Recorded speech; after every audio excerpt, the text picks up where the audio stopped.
Hello, everyone. Welcome to another episode of the Home Theater Hub. I guess Don did not see my cue, so I had to get it Welcome, started. welcome everyone. How are you? I am doing well, brother. How about you? Very good, very good. So, Busy so day? yeah, man, it's been a busy week. Still dealing with my whole drywall episode. I was supposed to have a guy come by and start last week to finish the drywall for me, or last Sunday, and Saturday, Sunday, and he texted me, said that his car broke down. No, excuse me, he was supposed to start Monday, and texted me his car broke down. So hopefully he'll be here this weekend. He's supposed to come here Saturday, but I've just not had good luck with drywall. I guess I'm trying to get too much of a bargain. I mean, Yeah, I don't know. Like, do you send them the dimension? Like, Sometimes you get what you pay for, I mean, if you're looking for that bargain, then, you might as well do it yourself. But on that note, I will pop the top, and cheers to you, Paul.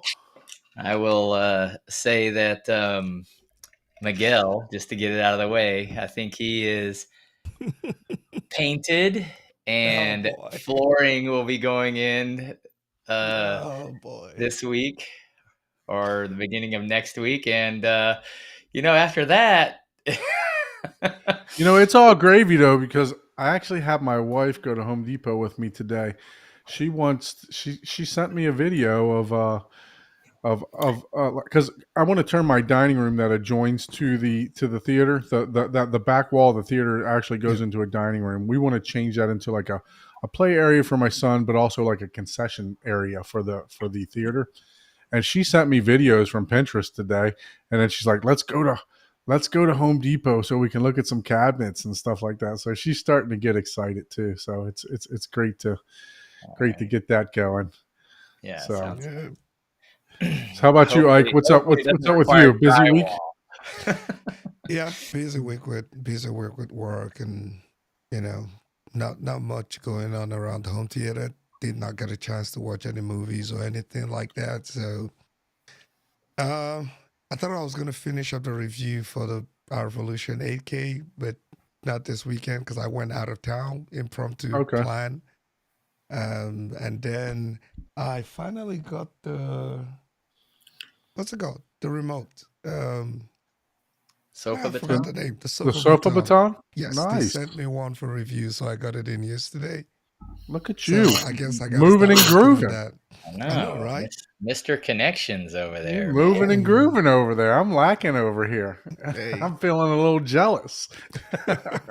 Yeah, but I did get that in for review, and yeah, I think I'll be spending the weekend working on that, trying to get it out as quickly as possible because I need an alternate remote because I have the Harmony remote, but my 2-year-old always finds that remote, right? So touchscreen doesn't work for her because she just goes in there and she just starts every button on that damn thing. So it'll be good to have something that doesn't have touchscreen. I think that's kind of childproof for Right. my use case. So I'm excited to, jump into it, see how it works, and move on to the next stuff, I guess. So I know yeah. a lot of people aren't into the non-touch screen for remotes, but I don't mind that at all. For your instance and your example, for one, but Yeah. the other thing is if I want a touch screen remote, let's be honest. I mean, you can just pull up the app on your iPhone or your whatever. Every device has an app that's touchscreen. Yeah. I Yeah. like the tactile touch wheel. Once you memorize it, it's like a keyboard. You don't have to look where the keys are. Yeah. And once you, especially if okay, I have to scroll up twice or whatever. You just kind of got a memory for that. Where touchscreen, that's makes it a lot more difficult to memorize. You have to look at it. You can't Yeah. You can't just pick and even guess where it know. is. Yeah.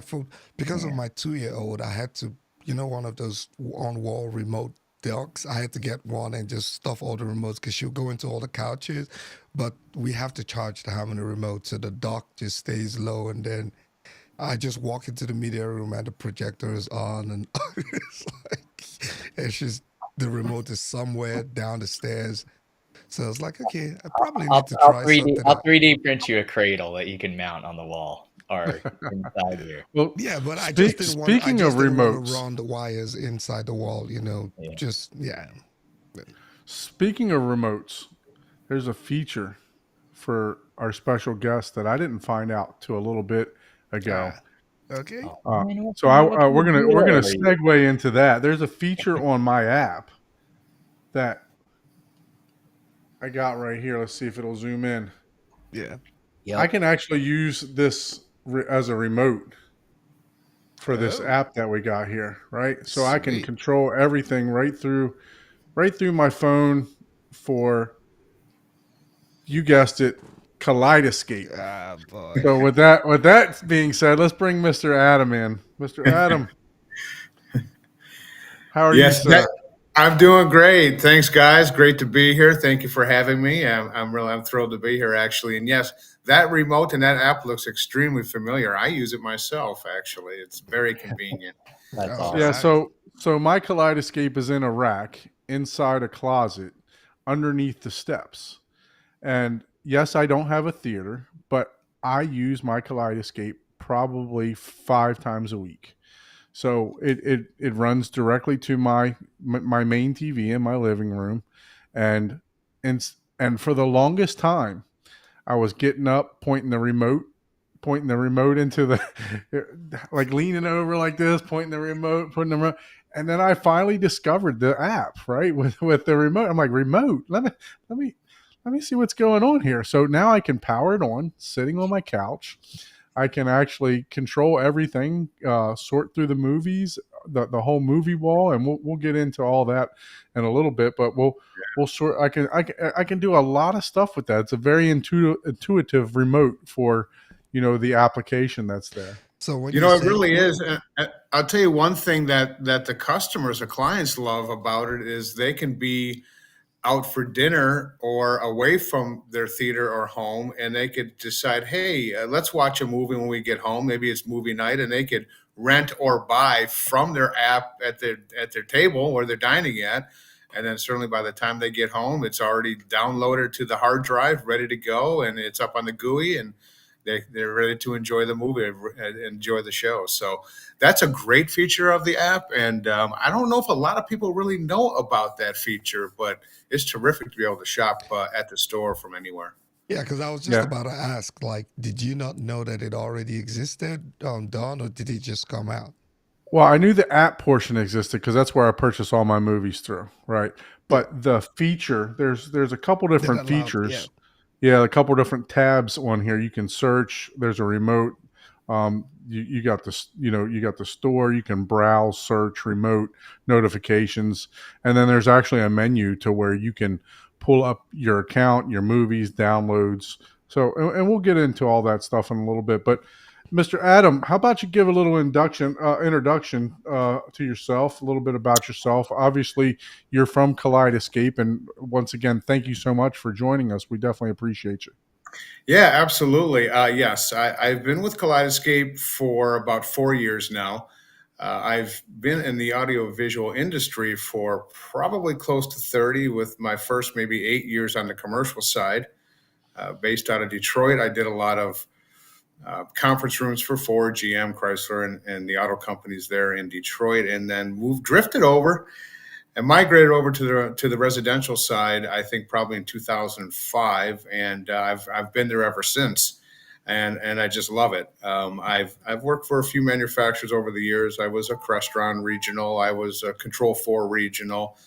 I worked for Middle Atlantic Products for a little bit and had a couple stints as VP of sales for Sim2, or a stint of VP of sales at Sim2, and then before coming to Kaleidescape. So it's just been very exciting to watch our industry grow and mature. And I've been very blessed to be a part of it for all these years. I currently reside in the Detroit metropolitan area, and I cover the Great Lakes region for Kaleidescape. I also cover the Mid-Atlantic region for Kaleidescape, as well as the Florida region. So certainly have a lot of geography, but it's fun getting a feel for all these different markets and how they're utilizing Kaleidescape in their projects. Yeah, yeah. So I met you last year at M-Wave. So, Yeah. full disclosure, I am a Kaleidescape dealer. It's not something that I usually promote on the channel or anything like that. And I don't promote. I usually don't promote a lot of stuff as far as what I'm dealing. I maybe will eventually once we get the showroom open and going and stuff like that. But for now, I just try to keep that back. But I just want to give full disclosure to our audience that yes, I am a Kaleidescape dealer. However, I want to preference that I was a consumer way before I became a dealer. So I actually purchased the Strato S player secondhand because at the time, let's face it, the biggest concern with Kaleidescape is the amount of money that it takes to get into it, right? So that's always been the biggest pushback that I've gotten, or from not arguing, but discussing with people, about the Kaleidescape. And I'm a super advocate for it. And like I said, that's because I was a consumer first before I even became a dealer for the product. Just the convenience of the product and everything else. So, are you able to, thank you for joining us, Adrian from Upscaled. Appreciate you so much. How you doing? How are you doing today, sir? Not bad. Happy to join. So, I Welcome just back. joined the country club myself. yeah, I was Oh, going to say, really? Adam just, he just shot me some news. Tell us what you got over there, Adam. Adrian, I did you the just same say thing you just did. I mean, got I'm a sorry, Strato S. Adrian. I'm sorry, Adrian. Yeah. Sorry. Yeah, I got a Strato S this week. Okay. Okay, so Yesterday, that makes it actually. 2, what, 3 out of Paul. What are we gonna do, man? Let's just go home. Let's take our ball and go home. Everybody else has a K-scape but us. Oh man. Well, Yeah, it was very sad when I turned that thing on and there was absolutely no movies on the thing. Yeah, It's I'll like be the there's like an outlier. airplane documentary or something on it. I'm like, Yes. That's Yeah. a wonderful movie. I've seen that several times. But, I'll probably check it out. But so That was a good one. I bought like I bought the disc to digital like disc player as well. So I got a pretty decent collection of of Blu-rays and DVDs. So been taking advantage. I've only bought 3 so far, or 4. Okay. Yeah, 4 movies. well, that's great, So this and has something. certainly I'm sure that's something that we might have questions for tonight, and I'd be happy to go over and cover that. Just a digital program has been spectacular, It's and really really, easy. and quite frankly, when we have a legacy client, a legacy customer who has an older Premier 1080p system, and they're now doing an upgrade into their room, and they say, well, I want everything to go 4K. I want my Kaleidescape to be 4K, and I want to upgrade and do all that. Their biggest complaint is really not so much the hardware expenditure, because they're buying new product and they're revamping their room, and it's going to cost money, right? And their biggest complaint is, what do you mean I have to repurchase my entire media, my entire library? And that really tends to be their biggest complaint. So, we've definitely reacted to that by offering they can trade in their old Premiere system for movie store credits. And by the time they're done trading all of that older equipment in, they typically will have enough money and enough movie store credits to cover them repurchasing their entire library digitally through the Kaleidescape store, which of course is the best content, the best quality, and certainly at higher resolutions more often than not, right? They might even have an SD disc, and now we have it in the store at 4K, so now they can upgrade their movie, to the highest res, and they will get a discount. Now, like just about everything price-wise on the content side with Kaleidescape, the prices are dictated by the studios, right? So, some of the studios, when you're doing a disc to digital conversion, some studios might give you a 90% discount, and some might give you a 10%. 92. a 10% discount. So I always like to say, on average, if you have a library of maybe 300 or 400 discs, you'll probably receive between a 40 and 50% discount off the repurchasing of them through the Kaleidescape store. So can be a very substantial discount for buying them at the retail price. Yeah, and I think that's a really good distinction to make there, right? That the studios are the ones that dictate that price point for the discount. So probably something a lot of Kaleidescape owners already know, but for those of us still on the outside, it's good to be able to know that, that you don't have any control, much control, as a company over that. So Correct. And of course, even first run and move, basically all the movie prices in the Kaleidescape store, those are dictated by that particular studio and what they're looking for as a retail price. So Adam, for our Yeah. audience that don't know what Kaleidescape is, thank you for giving your background and where you've came from and that you work for Kaleidescape. If you could just give us the most simple answer as far as what is Kaleidescape, what's it used for? What are we talking about here? All right. So here's the simplest answer I can give, and certainly a lot of time that I have. No, I know we're here all night. That was kind of a joke. Yeah, absolutely. Kaleidescape is the ultimate movie platform that elevates every other component within a system, utilizing the best possible content you can buy, played on the best possible source, certainly compared to the other options. And I'm going to definitely get into the other options and the real distinctions between Kaleidescape and what else is out there and what's coming and what will be available moving forward. So I'm really excited to do that. But essentially, that is what Kaleidescape is, and that is what we do. Now, how do we do it? I'm going to go over all that stuff with you. So, yeah, absolutely. So I'd like to. Does that make sense? Yeah. I'd like to debunk some of the misnomers about Kaleidescape. So is Kaleidescape a streaming service? Yes. So Kaleidescape is not a streaming service at all. In fact, we call ourselves the anti-streamer. And, the reason why is what the customer will be doing is they will be purchasing or renting the content through the Kaleidescape store. Those files are what's called the mezzanine files. These are the same files that the movie studios actually send to the movie theaters. Now, when we get that file, okay, we actually curate it ourselves and then we encode it into the Kaleidescape store. So it is really the best of the best. Now, okay, let me quantify that. I'm going to first go and maybe compare or tell you the differences between Kaleidescape and streaming services, right? Because there's so many streaming services out there. And quite frankly, you have to have streaming services. I have Netflix. I like Netflix. I have Prime because I'm a Prime member. I have YouTube TV so I can watch my local sports that I pay $85 a month for, that my wife is always is chagrining about. But regardless, so you have to have the streaming. But when it comes to watching a movie and really getting that experience, you have to have all the bits. And quite frankly, you are not getting nearly all the bits when you're streaming.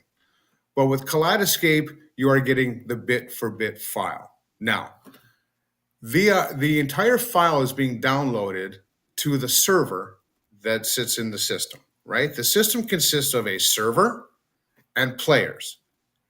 The servers will start at roughly 8 terabytes, and we now have a server that goes up to 96 terabytes. Yeah, that's a new item that you just came out with, right?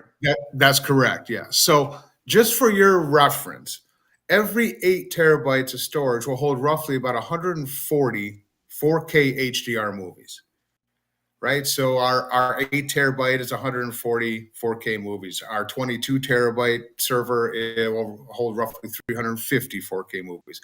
Our 48 terabyte will hold roughly 600 to 700 4K movies, and so on and so on, right? I think our 96 should hold roughly 16 to 1700 4K HDR movies. So that's certainly for the collectors, no doubt about it, right? All right.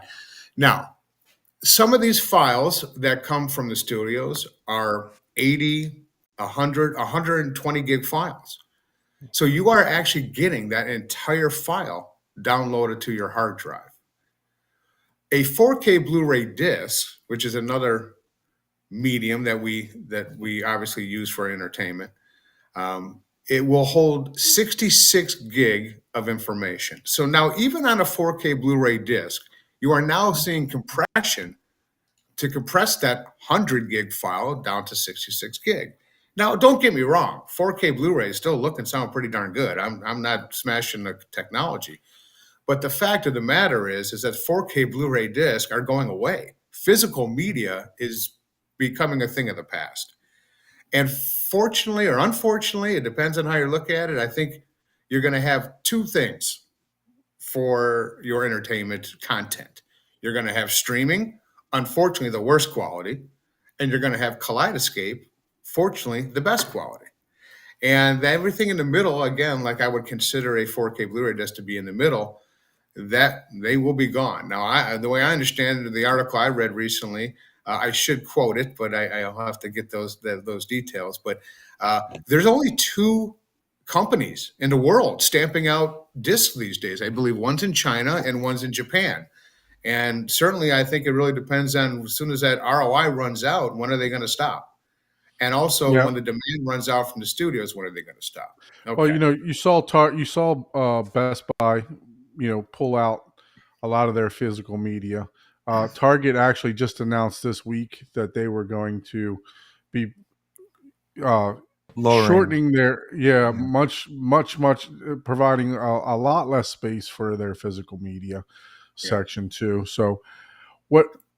So as far as you saying it's better, right? Better than a 4K disc. Is that every movie? Is that some movies? Is that because I mean, I owned as a PD player also, right? And I ripped the disc BDMV 100%, right? Yeah. And so some of the discs, there are 100 gig discs out They there. are, yeah. I was gonna say I haven't. I think The Godfather's 80 something gigabytes, Right. and that's a 3-layer like Blu-ray. Okay. So it does exist, but it is more common for to be a 2-layer, which would be around 60-ish gigabytes. Yeah, That is a even more common one. Like most of the Marvel movies are even small. if like the in the discs 50s. are greater in size, there is a convenience. Even if you have 130 gig movie, let's say, you have to get up and switch to disc 2. For example, the Lord of the Rings extended editions, you have No, to those switch, even though they're get out 90. of the movie. Yeah, you have to get up at mid movie and then plop a new disc in and then hit play. And you're like, oh, hold on. Although, admittedly, a 3-hour movie, you might take a break anyway.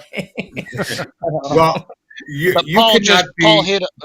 Sorry, go ahead, please. No, I was going to say you cannot be more right. It's all about the convenience factor as well, and that is again a big time benefit of the Kaleidescape system, which is something that we'll continue to talk about as we roll through here. But yeah, absolutely, convenience is convenient. I know that every time I pull out a disc, sometimes brand new, and I put it into my 4K disc player, and I sit down on the couch and I hit play, and then all of a sudden it's playing fine, and then you know what happens, right? It skips, it freezes. You walk up, you rub it on your pant leg, you put it back in. It fixes it, and then another 3 minutes later, it skips again. It's just all about convenience. And then finally, you're just like, well, this is ridiculous. I'm just not even going to watch this movie. I want to watch something different. And so, yeah, I mean, I think we've all been there. I think everybody's always been there.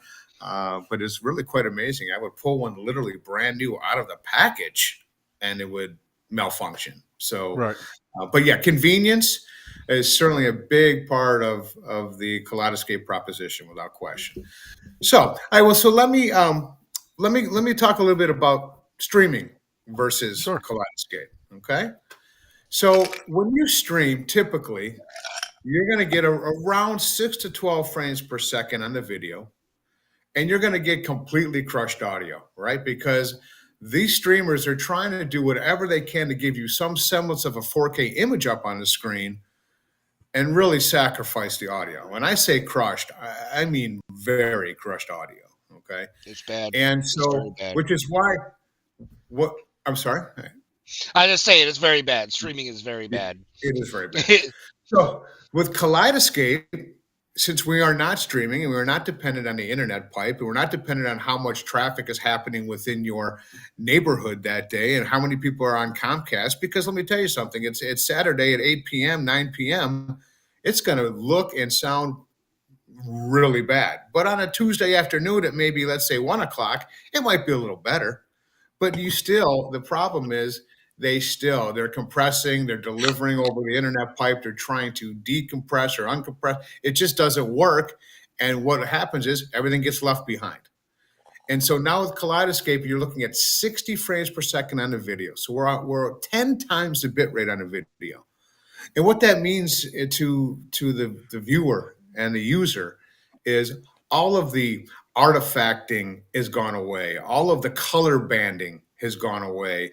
All of that ligation that you see when let's say you're panning out on a wide shot has gone away because you're not dependent on that data being transferred through the internet pipe while you're watching it. Okay, it is already there. Every bit on the audio and on the video is sitting there on the server, being accessed whenever you want it. And so that is the beauty of the Kaleidescape as far as the quality. Now that it is really not just I can kind of see and I can kind of hear a difference between a streaming service. It's a holy bleep moment. Okay, it's a holy crap moment. No question about it. It's wow. And I've actually done demonstrations in front of with end users. And I'll do a demonstration and they'll say to me, you know what, Adam, I have watched this movie 25 times and I have never seen that. I have never heard that. And that is really, truly amazing. So that's really what Kaleidescape brings to the end user. It brings that experience. It brings that thrill that you get when you're in a movie theater. You hear all of the nuances. You hear everything that the director intended the end user to hear, which tells the entire story. So I always feel like when you're watching something that's streaming, you're only getting half the story because you're only getting half the bits. So, Well, I just want to mention something that I think the audience on this podcast, I think we're like beyond streaming. We're sort of like video file. I would say, right? When you consider ourselves like video files, Yeah, we're probably absolutely. going to go for like high. If we're gonna watch a movie, we're probably gonna at the very least try to get the disc or Yep. rip it, rip it, or we're watching on a Kaleidescape, or at the very least watch it on iTunes, which from what I've heard is the best streaming service that you can possibly watch a movie on. And I'm gonna be honest, I did make a video about Kaleidescape, sort of talking about the ways that it could improve on my channel, but I'm not going to get into that right now. But I've heard a lot of feedback, and a lot of people on the comments are constantly mentioning the price. And even in this video right now, if you look, and I think, how I mentioned the fact that you yourself brought up the fact that physical meetings is going away, and I even mentioned it in another stream.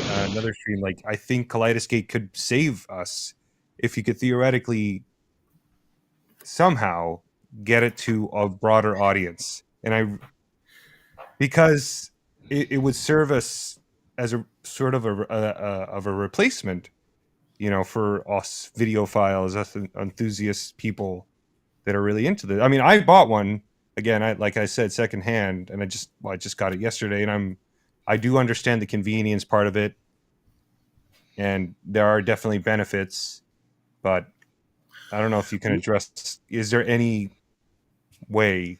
I don't know. Maybe you're doing everything that can be done to bring the price down, but I will certainly address that as we move along here, and I will have to agree with you that it really seems that certainly after the customer, end user, or whoever actually is viewing and listening to a Kaleidescape, the only objection is the cost. However, The cost used to be a lot more than it is today. It used to be a $50,000 proposition with our Premier system. You had Oh, wow. 2, 3, 1-use servers. You had disk vaults that had to hold the disk, the media.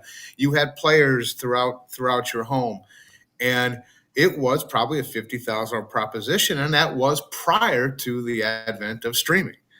And we have thousands, tens of thousands of those systems still operational and in existence today.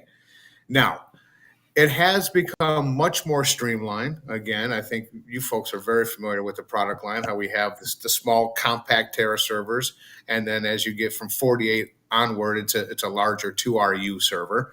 But it's very streamlined. Customer says, this is how much storage I think I'm going to need. These are how many independent zones of playback I want from the server, and then they buy and or rent all of their content through the Kaleidescape store. The renting aspect has been really, really great for Kaleidescape because some people, they'll even tell you, listen, I watch a movie or a program one time and I'll never watch it again. So they're a great candidate for a rental. And if they're going to do more renting, then really a larger server is not something they need. They can certainly get involved with Kaleidescape at our entry level at 8 terabyte with a player at $9,000 retail. And, then they can certainly always move up and purchase a larger server at some point if they ran out of storage. They can also take their movies off of the server. They always remain in the cloud in the Kaleidescape store and can be re-downloaded at any time. So they can free up storage on their hard drive as well. I think our typical Kaleidescape customer, however, when they do fill up their server, they're more likely than not to just go ahead and call their integrator and say, hey, I'm kind of tired of taking these movies on and off the hard drive. What do I need to do? Well, we need to add storage by adding a server, and they typically will go ahead and do so. We have a lot of programs too to help and assist those customers get to that point, and we offer movie store credits as promotions that are pretty common on a quarterly basis, which is really great. Client buys a system or even adds to his current system, and we will go ahead and offer free movie store credits as a thank you, as well as even for a new customer. Here's a certain dollar amount depending on the system you bought. Now, hey, go ahead and shop away and enjoy and fill that thing up with the best content that you want to watch. So, okay. Now, again, so yeah, the movie store credits. I think you guys, if I'm able to talk about them, or you're able to talk about them, I think right now, what are some of the promotions that you're giving away for? Not giving away, but if someone purchases a 8 terabyte and a Strato C, do you remember them off the top of your head? I do. Right now, an 8 terabyte Terra server with a Strato C, the client will receive $500 in movie store credits. A 22 terabyte in the Strato C, the client will receive $1,000 in movie store credits. When you get into the larger servers, we have programs where they'll buy a 48 terabyte with 2 Strato Cs. They'll receive $1,500 in movie store credits. If they have a current Premier system and they want to do a hybrid system, which is something I'm not sure if we want to kind of get into the weeds on the hybrid systems, but real quickly, what it is when we have a Premier client who really likes his Premier system and the features that offers, but they want to now add the Terra system for the 4K aspect of it and the convenience aspect of it, but they don't want to do away with their Premier system, we can go ahead and interface between the two systems so they act all as one using a little switcher that we call a co-star switcher, which will, depending on which movie or which content the client wants to watch at that time and which server that it's held on, that will direct what display and what player that content will go out and be played on. Okay, so the clients can have the best of both worlds. However, like I said, if they trade in their Premier products, they'll get a percentage, they'll get a certain dollar amount on doing that. If they add a full-blown Terra system to their Premier system, they'll receive 15% of the retail price that they spend in movie store credits. So I'm just saying, if we have an avid collector who wants to buy a 48 terabyte and a couple a couple players that I don't know. It's roughly maybe $20,000 retail, $24,000 retail. Forgive my if I'm off a little bit, but that could be 15%. That's not peanuts. That could be $3,000, $3,500 in movie store credits. Right. So that's the bottom. We want the customers loving it, enjoying it, and filling those things up with content, because ultimately that variety and is really what sets us apart. And when I say that, in our store we have 15,000 titles. Of those titles, I think roughly 2,000 of those are 4K. We have the largest 4K collection out of any service available anywhere. Okay. And of those 15,000, 9,000, I believe I mentioned this earlier, are available for rental. So we still have a huge library of movies and content that's available just for rental at $8 a piece. Now, if the customer loves that title and wants to purchase it after he or she rents it, we will give them $4 of the $8 rental fee towards the purchase, and that title will go into their section of their store called digital offers. The same section that when you do cataloging, those titles also go into the digital offer section of the client's Kaleidescape store account.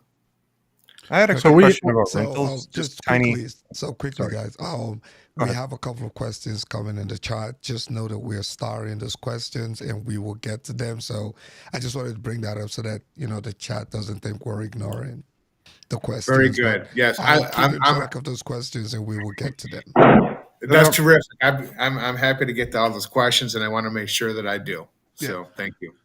I have a quick question, just very, very short. That when you rent a movie, you download the whole thing, and when you're done watching it, first of all, you have like 30 days to watch it, right? Similar to like a streaming service. That is correct. So you download the entire mezzanine file to the hard drive. Okay. You have 30 days to start the playback. Okay. Right. Once you start the playback, then you have 48 hours to watch 48. the So it's the same. And what Yeah, happens it is. after the 48? It gets deleted automatically, or Yes. After the 48 hours, it will be deleted off the hard drive automatically, and Okay. that title will then show up in the so it frees up the digital offer space. section. I don't have to worry about like having to go and It's some Okay. it's some James Bond stuff. This file will self-destruct after. Yeah. And I think that question Adrian just asked. One tiny more question. Like I said, I just bought a Straddle S with 6 terabyte. Let's say I want to upgrade. I want to get more. Can I just get a Terra server later and add on it, or is that not compatible? You have to get a Straddle C. No, so technically, a Terra server can be added to a Strato S. The Strato Okay. S would essentially become the player, essentially. However, that 6 terabytes of storage, or 12, depending on the unit you bought, we made them in a 6 and a 12 terabyte, It's the same. would still run concurrent. That storage will run concurrent with whatever size server that you purchase. I will tell you that we don't specifically recommend that you add a Terra server to a Strato S and not use a Strato C, but it will work, and it'll work fine. The Strato S has really a different processing chip and a different motherboard that we're now using in our current Terra line. Now, they are compatible, and like I said, they work together, but the Terra server will download a 4K HDR movie in as little as 8 to 10 minutes, depending on your download speed. I'm just going to use that as an example with a 1 gig down. Okay. Yeah. Now the Strato S that has one chip in there, and that chip is doing double duty. It's acting as a player and a server. So unfortunately, that is why we have, even on a 1 gig down, it's a 45-minute to maybe 50-minute download time on a Strato S. And if you have I've a half a experienced gig, that. if you have a half a gig download, now you're looking at maybe an hour and a half to download a 4K movie. Now that's fine if you have the time, or you can even program that to download all of your movies at 2:00 in the morning while you're sleeping. But if you want to rent a movie, I mean, you were all about the instant gratification, right? And certainly that's why people use the streaming services. But if you want to rent a movie, you certainly don't want to wait an hour and a half before you're ready to watch the Right. movie. 10 So 10 minutes is really since no problem. since we're Hey, talking Adam, about servers, right? There is a question that came in from Oprah. Do you have a buyback program for bigger servers? So if I had a smaller server and I want to upgrade, is there a buyback program for that? How So does that work?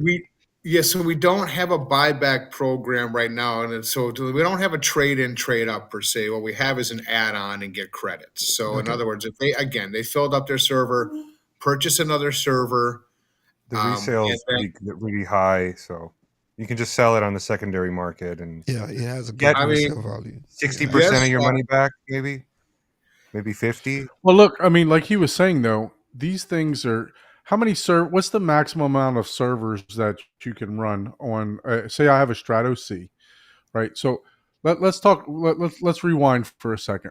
What do sure. I need? What do I need to So play the movie back and to just, what's the basic setup that I need that's available right now? okay, the absolute basic setup is an 8 terabyte Terra server with one Stratos C player. That's our basic setup. That is our entry level. That is the half rack server. And again, that will hold roughly 150, 140, 154K HDR movies. That's it. All right. That is where And we then start. Now, you can actually put up to 5 servers on one system. I think we recommend 4, but I think even our technicians will say technically you could do 5, but 5 is where we would stop. Um, and if you have 5 servers and several players, now it gets a little bit, it really bogs down the network. So you really need to have a very potent, very powerful network to handle all that traffic between 5 servers and 5, 6 players, whatever the case may be. So we always kind of, it really depends on the infrastructure of the network, because really everything is really dependent on the network. But technically, you start with an 8, you fill that up. You can buy another 8, or you can buy a 22, or you can buy a 48. You fill that up. You can buy another one, and we do have several customers that will ultimately buy multiple servers. On that note, you can also share your library amongst 5 properties. So you can have 5 independent locations. Pardon me, and again, share the library. So this is great for people who obviously have multiple homes, or rental, whatever, multiple properties, maybe a yacht. I mean, you know, I'm not trying to make it sound that bougie, but I'm right. just saying, if they have multiple properties, we have up to five properties they can share the library, which is great. Okay. Okay. So And I'll bring up another question from Chris, my home theater. Thanks for joining us. He's also into the YouTube home theater, has a wonderful channel. But he's saying, I want the Kaleidescape.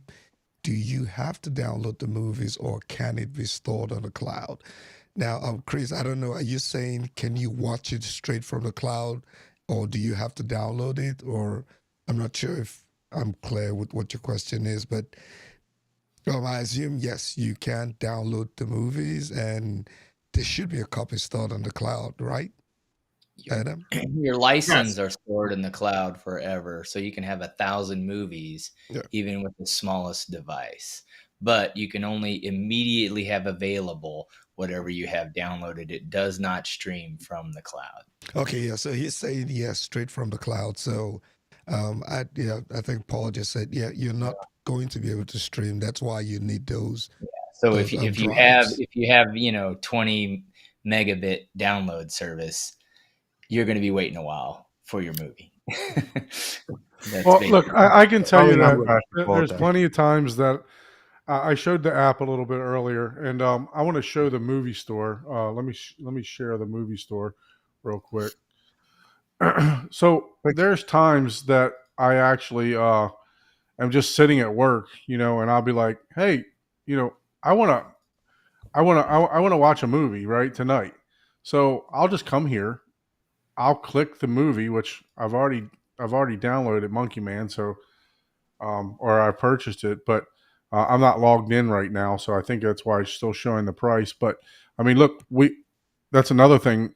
Early releases, you can't get Monkey Man right now on on a disc, right? So that's still in theaters at the moment. So you can actually purchase this movie, and then the download time wasn't a major factor for me because if I had like a 5 minute break at work or something like that, that's usually when I was purchasing my movie. And by the time I got home, the movie was there sitting there for me. So that's download time is great. Adam said, if you're sitting there with the wife and you're thumbing through the movie store and you're trying to figure out what movie to watch, and then you watch the trailers on the TV with your wife or significant other, and then you say, okay, we want that one. You hit the download button, and then you go make some popcorn. And then for the most part, by the time you're getting settled back down, the movie's probably almost ready with the new servers. Would that be correct, Adam? That is correct. It is about a download, a 10-minute download time again on a 800 to 1 gig download pipe. So, and I do that all the time. My wife and I we rent a lot of movies, and she'll typically come up and she saw something on somewhere and says, "Hey, does Kaleidescape have this movie?" Well, yes, it does. And so I'll rent it or buy it depending on what the genre and the title is. Typically, I'll just buy it.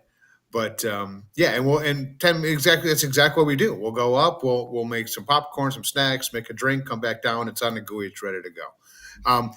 So you did answer that question 100% correctly. You're not playing it from the cloud. All of your movies are stored in the cloud and can be pulled down from the store and fully downloaded to the hard drive at any time. So you are able to rotate if you do fill up your server. So on that note, I have a question. What is, because in my area, we have 8 gig service to the house. So I have commercial, fiber availability. That would take seconds to download a movie, minutes for a 500 gig file.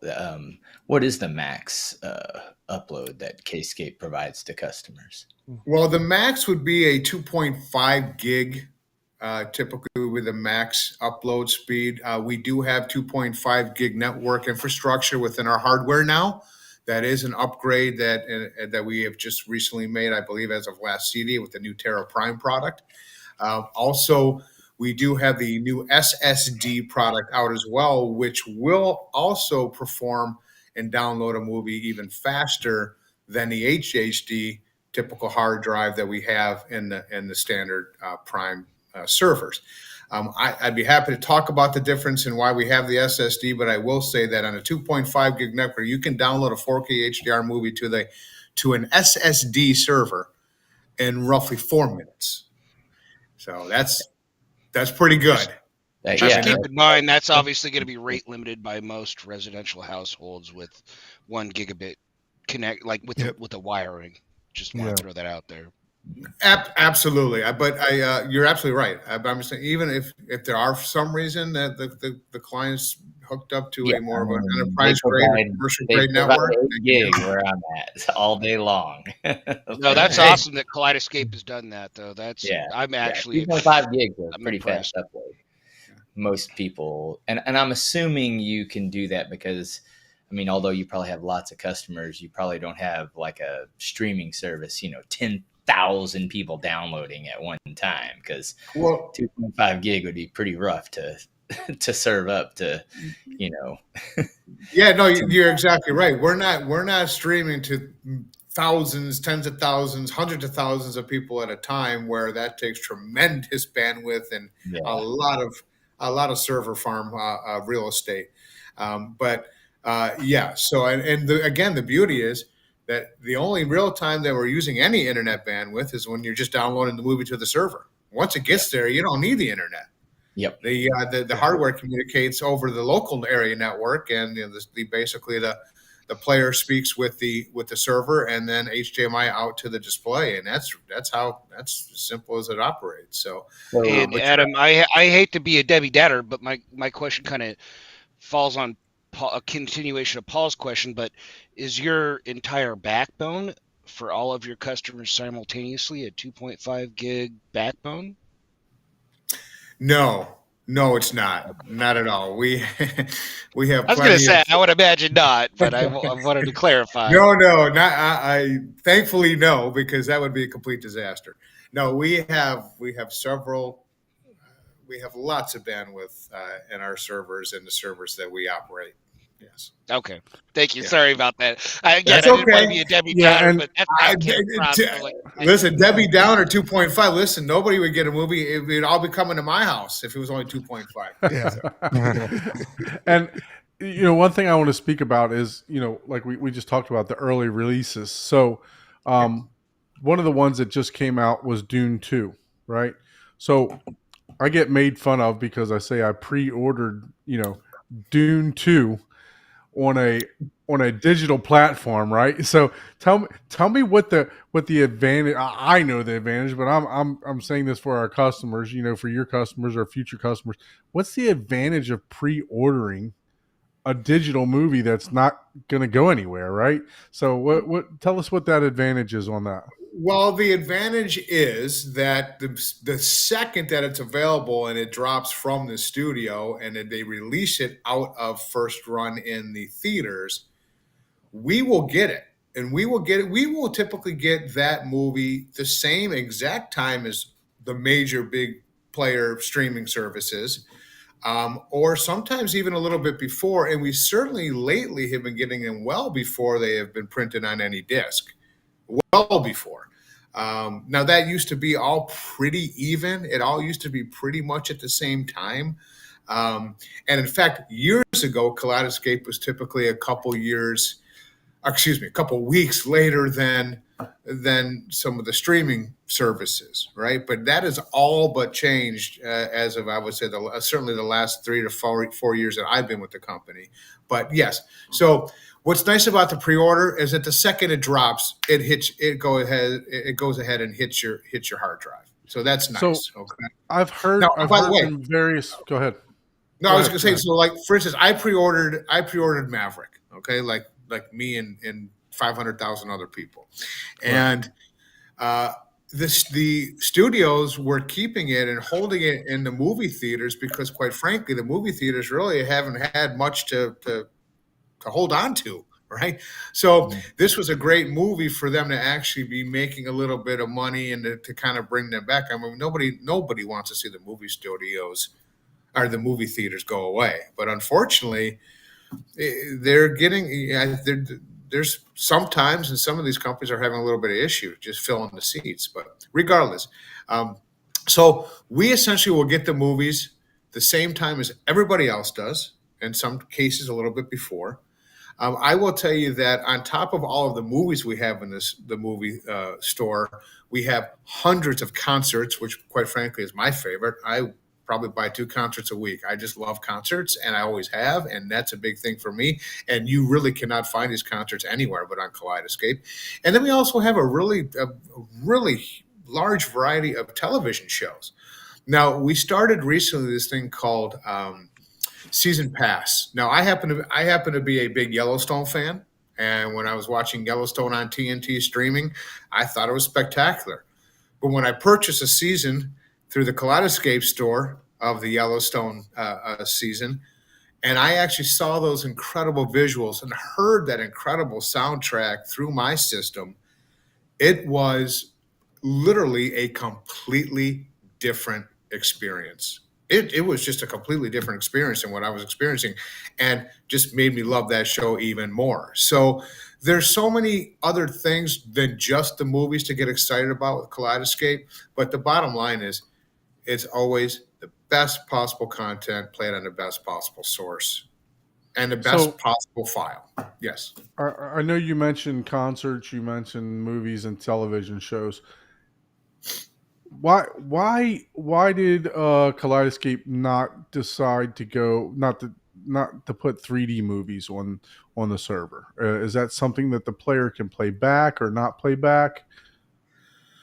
Honestly, I don't know. I really don't know the answer to that. So I certainly don't want to give any incorrect Yeah, information. absolutely. Yeah. I don't know much about the 3D movies and why we did not do that or why we do not have that. I will say that it's quite interesting. We all know that year over year, the TV manufacturers say, well, how are we going to sell another 1.5 million sets for over the Christmas holiday, right? So they come up, it gets a little gimmicky. Let's go with a curved screen. let's go with a 3D. Now this year we're going to go with 8K. Now just tell me where there's 8K content. And by the way, if there was 8K content, the streamers would literally melt. And Right. Kaleidescape, you would need a 500 terabyte server to handle those kind of files. So the fact of the matter is, there is no 8K content. But my point is that there are a lot of gimmicks, right? And that is really the TV manufacturers. They have to sell their quota of new TVs every year. So that's why there's always so much noise that they make. And yeah, 8K is awesome, and those 8K sets look incredible. But there's just no content to feed them with. And I don't know when there will be. That's not. I don't have sight vision to that, but who knows? So Yeah, I belong to a couple Facebook groups for 3D. I enjoy 3D movies. Me personally, I know some people don't. I know I'm biased on this. Some people like them, some people don't. Some people don't like wearing the glasses and stuff like that. But I was just wondering, why that. I would think that there might be more revenue, another revenue stream for Kaleidescape, if as long as the player was capable of playing it. yeah. To It's a good question, and something I'm gonna, I'll be happy to get that, to research that, and then I'll let you know, and then on a future episode when you're playing your Kaleidescape drinking game, you can bring it up again. Yeah, there you go. I would speculate, just to speculate. I don't know that. Like, I'm assuming the Kscape is, obviously a higher end client, and a lot of the higher end projectors don't even do 3D. They're just made for, gigantic screens. So it wasn't really it's more of a compatibility thing. Like, sure, it's like, oh, let's provide 3D with the MVC video format tag on it, but you're going to have, like, somebody like me with an Epson that's able to play it, and it's a lot of other people Paul, that I'd don't dumb it have down that. I would dumb it down even more than that and just say Kaleidescape is a niche product for a certain market, and 3D is a very niche product for a very certain product. And when you combine the two, there's no money to be It's made in super it. niche. Yeah, you're Yeah. going down the And weeds. it comes and goes. I mean, it does. It comes and goes. I mean, 3D was the big rage when Avatar was out, and then all of a sudden, it's kind of fallen off the face of the earth again. Okay, so yeah, I got I have Well, like well, 100 and Don, some. Don, let if me. if we do come up with 3D content, I'll expect to see every title downloaded at your He place. would. He The actually is 100 a big discs of 3D 3D. that I have, I will disc to digital every one of them. So Okay. Okay. Yeah. All right, deal. So He is Deal. I'll into bring up 3D. so He one is more. into So that. It's one. If the titles are about $3,000 a piece, I think our engineering might be able to get on that. Yeah, there you go. Yeah. Okay, so the next question. So it says, I know the Kscape might not be for everyone, but is there a chance that the barrier to entry can be lower so that more people can get into it? So I think that's the one original question, right? That everybody tends to ask. So yeah. So Well, look, that is I solely believe that if Kaleidescape was a $29.99 player, right? $29.99, even just at $3,000. If people could get into this ecosystem at $3,000, that they would you fly would off the stop, shelves. you would stop hearing all this stuff about price, because what it is right now, as you mentioned, Adam, it was $50,000 before, right? So that was the ceiling. A lot of people is not even going to blink an eye at that, right? But that's how But technology now, works. It always goes yeah, down in now it price. came down to 8,000, 10,000, somewhere in there, and a lot of people are just they have the means to grasp it, but they don't want to pull it in, right? Just because it's that high expenditure, right? So I think that's where you're getting a lot of the kickback on that as far as the price wise, because yes, somebody can go and buy this now, right? But do they want to spend that kind of money, and can they justify it for themselves? So it's become more attainable to a lot more people at 10 grand. So now the temptation is there, but they're inner fighting with themselves to whether or it's not like they want in to my purchase it. situation. Do I want a K-scape or do I want a second motorcycle? All It's right, like, well, all I right, can well, only drive one motorcycle at a time, but I But we'll like let the you get to that, motorcycle. Adam. well, let's put it this way. Sometimes they're fighting more with their spouse than they are with themselves. Yeah, that's However, true. and so here's what I can say. And as soon as I'm about to say it, I want you to absolutely cut the plug because here's the big announcement. Cut. Just kidding. No. That would be So, breaking news. so we do know that really the only objection to Kaleidescape, certainly these days, is the price. Right now, at a $9,000 entry level price, yes, it is not for everybody. It is typically for a higher end client. It is typically for somebody who's doing a dedicated theater that might be 40 to 50,000 plus, because that typically is where that tipping point is. Where if they're going to invest that much money, they certainly have to have the best source and the best content. I mean, some of these customers well, are you going to buy a Ferrari that has a governor that only allows you to go 55 miles an hour? And many of these people are buying Ferraris from you integrators, and then they're dumbing it down or throttling it back because they're just not getting the performance they possibly can because they're using an inferior source and source material. So with that being said, yes, $9,000 can be a sticking point with certain buyers. However, they're putting in $20,000 speaker systems. They're putting in a $20,000 projector. They're putting in other very expensive components. And again, integrators and clients, they have to understand that you have to start with the source. It is the most important part of your system, not the speakers, not the projector, not the screen, not the couch.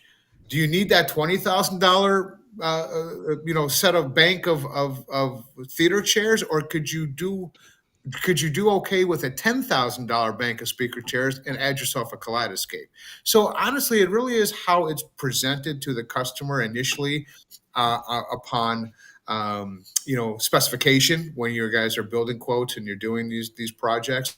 But no, $9,000, yes, can be a sticking point. But for me, and of course, I would say it's really not that much money when you consider you are getting the best content you can buy in the world, played on the best possible source, and then makes everything else that you've invested your money in perform to its very best.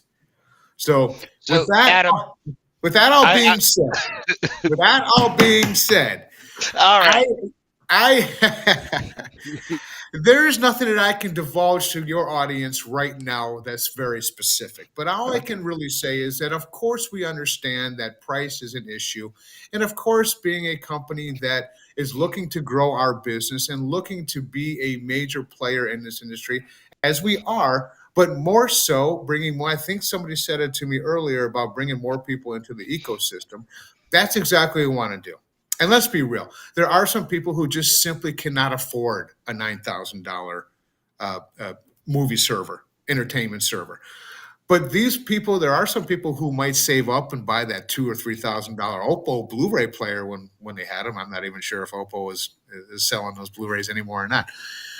Point being is we understand. We have heard from our dealers. We have heard from our clients, and I am certain that has not gone on deaf ears at our manufacturing, at our engineering, at our CEO level, at our management level at Kaleidescape. And I can say I can't say a whole lot, but what I can say is they would certainly not be a surprise to our industry if we do come out with something that is more reasonably priced, more towards an entry level piece, and not in the not too distant future. But that is really probably a little bit more than my management would even like me to say. So I'm going to have to stop right there. Okay, No, we appreciate you. heard it. So you We'll heard discuss it here privately first. at M-Wave. Yeah. Go ahead, I am Eric. I am Did I jump hanging the up gun? if I cannot get one question Maybe in. I jumped the gun here. This is going to be my one question. I will shut up. I promise. All right. I am your crowd. I have a $75,000 theater room.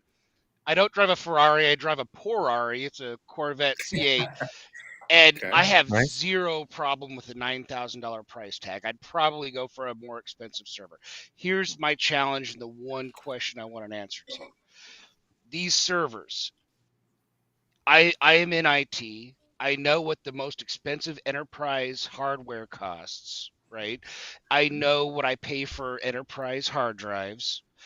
I've also done side by side tests for fun because I'm a geek with other home theater room enthusiasts to see Dune 1 in this specific instance with a UHD disc compared to a Kaleidescape.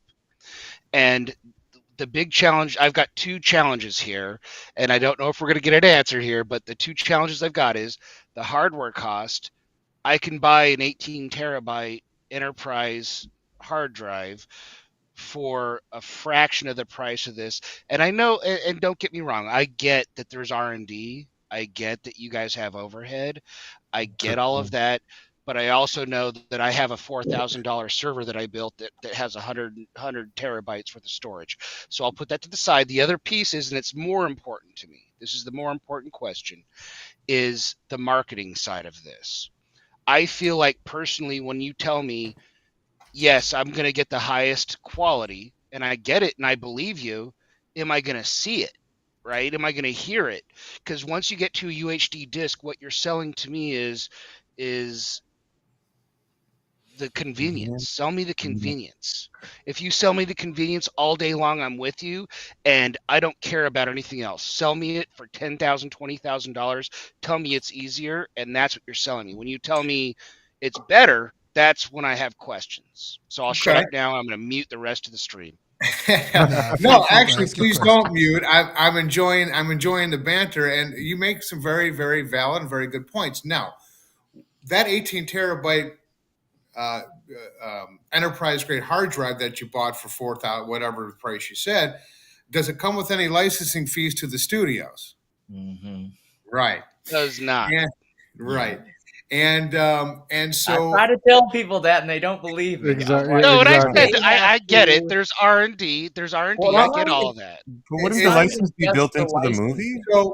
so I would like to and I'm not definitely I am not an apologist for the price of Kaleidescape, but I do like to explain to people because I think it's fair that they know. Now, our products, yes, they're extremely unique. Those hard drives, those enterprise grade hard drives we use are locked down and very specific and proprietary to the Kaleidescape system. That's why, because people always say that I can go on CDW and buy a 22 whatever and it's $400. Well, that's certainly not what we're using. Number two is, our chassis are made from aircraft aluminum. Now, do they have to be? I don't know. I think they look awesome. I think they feel awesome, but aircraft aluminum is not cheap these days. Then we manufacture our products in Northern California, Silicon Valley, in about 5 minutes from our office in Mountain View. And there certainly are less expensive places to manufacture electronics in Silicon Valley, California, but we like to keep the product made in America and at our control, which again, 5 minutes away from our office HQ doors. And that certainly adds to the overall cost of the product. Then, of course, we do pay licensing fees to the studios for various things. And again, I'm not the legal department, so I'm not going to get too far into the weeds in that. But I'm just saying that there are so many hidden costs. Then, of course, we need to our dealers need to make a margin on the product, and I don't work for free, although sometimes I feel like I do. No, I'm just kidding. We'll call But that That's but out. all but of us, right? but there are a lot of expenses involved with the Kaleidescape product, and we do offer a 5-year parts and labor warranty. And really, if there's any issue within that 5 years, we just send a brand new unit. We just send the customer a brand new unit. And there's now, thankfully, our failure rate is probably the lowest failure rate I've seen on any piece of hardware that I've worked for in 30, the manufacturer that I've worked for in 30 years. It's unbelievable the low percentage of failure rate on a Kaleidescape system. So it is about the experience, and it is about the convenience of not having to look at the spinning wheel of death when you want to watch a movie, the convenience of having everything up there on the GUI all at once, right? And it's all there. The convenience of being able to shop for new content right there. Yes, I know you can do that on other platforms, but yes, the best is the best because you are getting the best possible file played in full bit for bit resolution, both audio and video, where you're getting none of that when you're talking about streaming. Now, listen, we have a lot of customers who we've taken away from a Plex server and some other things like that. And these guys have 22,000 movies, right? But the bottom line is, ripping and burning disc is, last I checked, and again, I'm not the legal department, is still not a legal thing to do. And we make sure that everything you do is above board legally. Everybody gets paid their licensing fee or whatever it is. Again, I'm not in that department, but so yeah. So I can't apologize to give our customers the best that's out there, the best in every aspect, the convenience that's terrific, and the cost associated with that is really, really astronomical. And again, maybe I said too much that I should have said. maybe I said too much that the company would not like me to divulge, but that's just the way it is. So So No, let me ask you with this. you, and I agree. I have no problems with anything that you said. My main challenge, and I'll just say this is personal and selfish, is just I have no problem with the cost of the platform. I understand the cost of business. I do get that, and I get salesmen are very expensive because you're obviously very good at what you do. Uh, my my my thank my you. on, my only challenge is really just the marketing. Is really make me feel like a consumer that understands. If I look at a UHD compared to Kaleidescape, it's going to be probably pretty similar. May challenge. I'll say best case scenario to tell the difference, but what you're getting is the convenience. Sell me the convenience. I've got no more questions. I don't care about the cost. I don't care about anything. Tell me I'm buying convenience, and I'm sold. So again, I'll shut up. I lied like the No, first time. honestly, Well, you're buying. Hold on, Eric. You're buying convenience, and I'll send you my email address to send the check to. Yeah, Yeah, there Got you you. go. Thank and you. Anton, Got you. Anton, so You know, Anton, Don's not the best salesman, but he is a He's. salesman. I'm gonna fire Don. I already fired him a few weeks ago when he was streaming on his old laptop. So Well, do we we'll have fire him any again. other questions? I have a few yes, let me go questions. through some of I the have, I questions have in the one chat. left, I think, one or two. But Yeah, and I let just me want to go do through. this real quick, Adam. Before we do that, I'd like, since we talked about licensing, since we talked about everything, we're talking about bit quality, right? We're talking about the quality of a 4K versus this. I want to bring this up. So, can you take us through the process of, you get the file from the studio? How does it make its way to the Kaleidescape? Because look, a 1080p mezzanine file, 2 hours of just 1080p is probably somewhere around 8 terabytes, 6 to 8 terabytes, just a pure mezzanine file. So how do Uncompressed. we, yeah, uncompressed mezzanine file. So how do we get the file from that to the Kaleidescape? So we have a wonderful person. His name is Luke O'Brien, and he is our curator of everything content, as well as along with his team of people that he has. So they do get the raw, unadulterated mezzanine file from the studios. What they curate it, they honestly make it better. They do take out anomalies and they tweak it, and and this is what they do for literally every title in the store. So it's quite amazing what Luke and his department does. It really is. So I don't know the whole process. I really don't. I haven't watched that process, but I do know that the entire file is curated, cleaned up, certain things that are not necessary are taken out. Maybe certain things that are not perfect are made perfect. And then that is encoded into the Kaleidescape store. At what I don't know, but I do know that it is, again, at least 60 frames per second with completely lossless audio. That's what I do know. Okay. So I don't know the full process, but I do know that literally every title is actually curated by Kaleidescape before it gets encoded into the Kaleidescape store. All right, and we'll touch on that in a second. On some more of that in a second. You got some questions from the chat. Let's go ahead and answer some of those. Yeah. Great. So I started a couple, so we'll just go through. So the first one is any updates on Dolby Vision support? So not yet. Adobe Vision is not available yet. Again, I know that is something that we've been talking about. I know that is something that's on the engineering list. I just don't know where that stands or where that sits at this point. But I do know that it is something that I could comfortably say is in the works. So would that be a firmware update or would that be a hardware update? So Is that something you would know? I don't know. My guess would be in the hardware. So whether that be new hardware or firmware or just a particular model, I don't know. But that would be up to engineering, however they figure is the best way to do it. But I do know that it's in the works. I just don't know where it's at as far as the engineering list. Okay, so So the I next mean, one. HDMI 2.0 supports Dolby Vision, so Yeah. and so it has HDMI 2.0, so it should theoretically support it. And If it I supports guess HDR on my 10 second plus, question, like, it supports would theoretically, if this does happen in the future, would you get that automatic update for any like HDR movie that you have now, like you do sometimes? You get the notification there's an updated version. If that happened, theoretically, do you think it would be something like that? That would make sense. Because whenever we do have a new version of anything that's in the store, even when With you the new buy a audio 1080p version, it could be like Dolby exactly. Atmos. Exactly. So even when you have a 1080 movie and then there's a 4K where they've remastered it in 4K, you own that movie. You're going to get that notification from the Kaleidescape store. Hey, this title that you own in your library is available at 4K. So again, I really don't know, and what I don't know, I don't know. So I'm not even.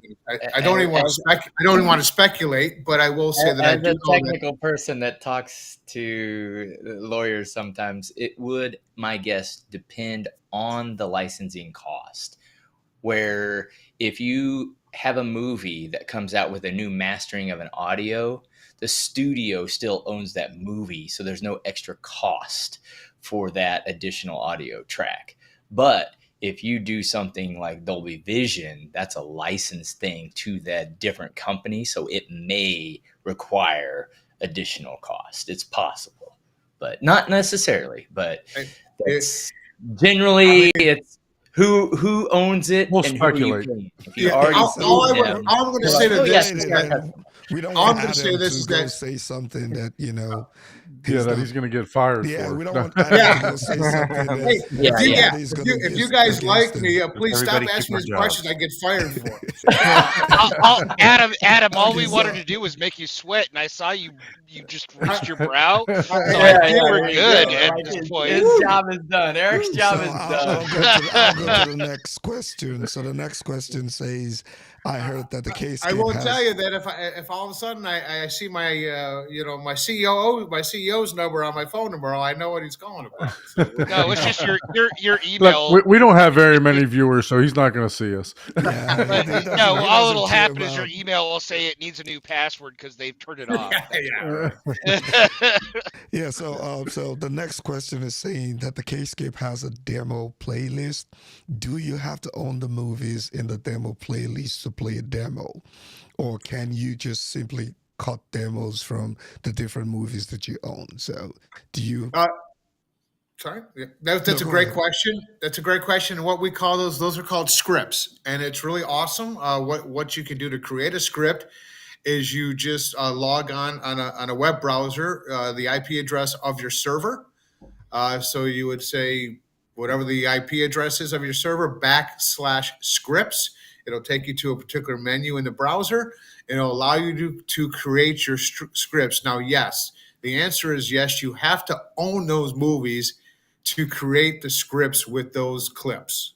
So yes, So this question actually came up recently with a newer dealer who came on. He was creating a script for his demo system, and he asked me that exact same question.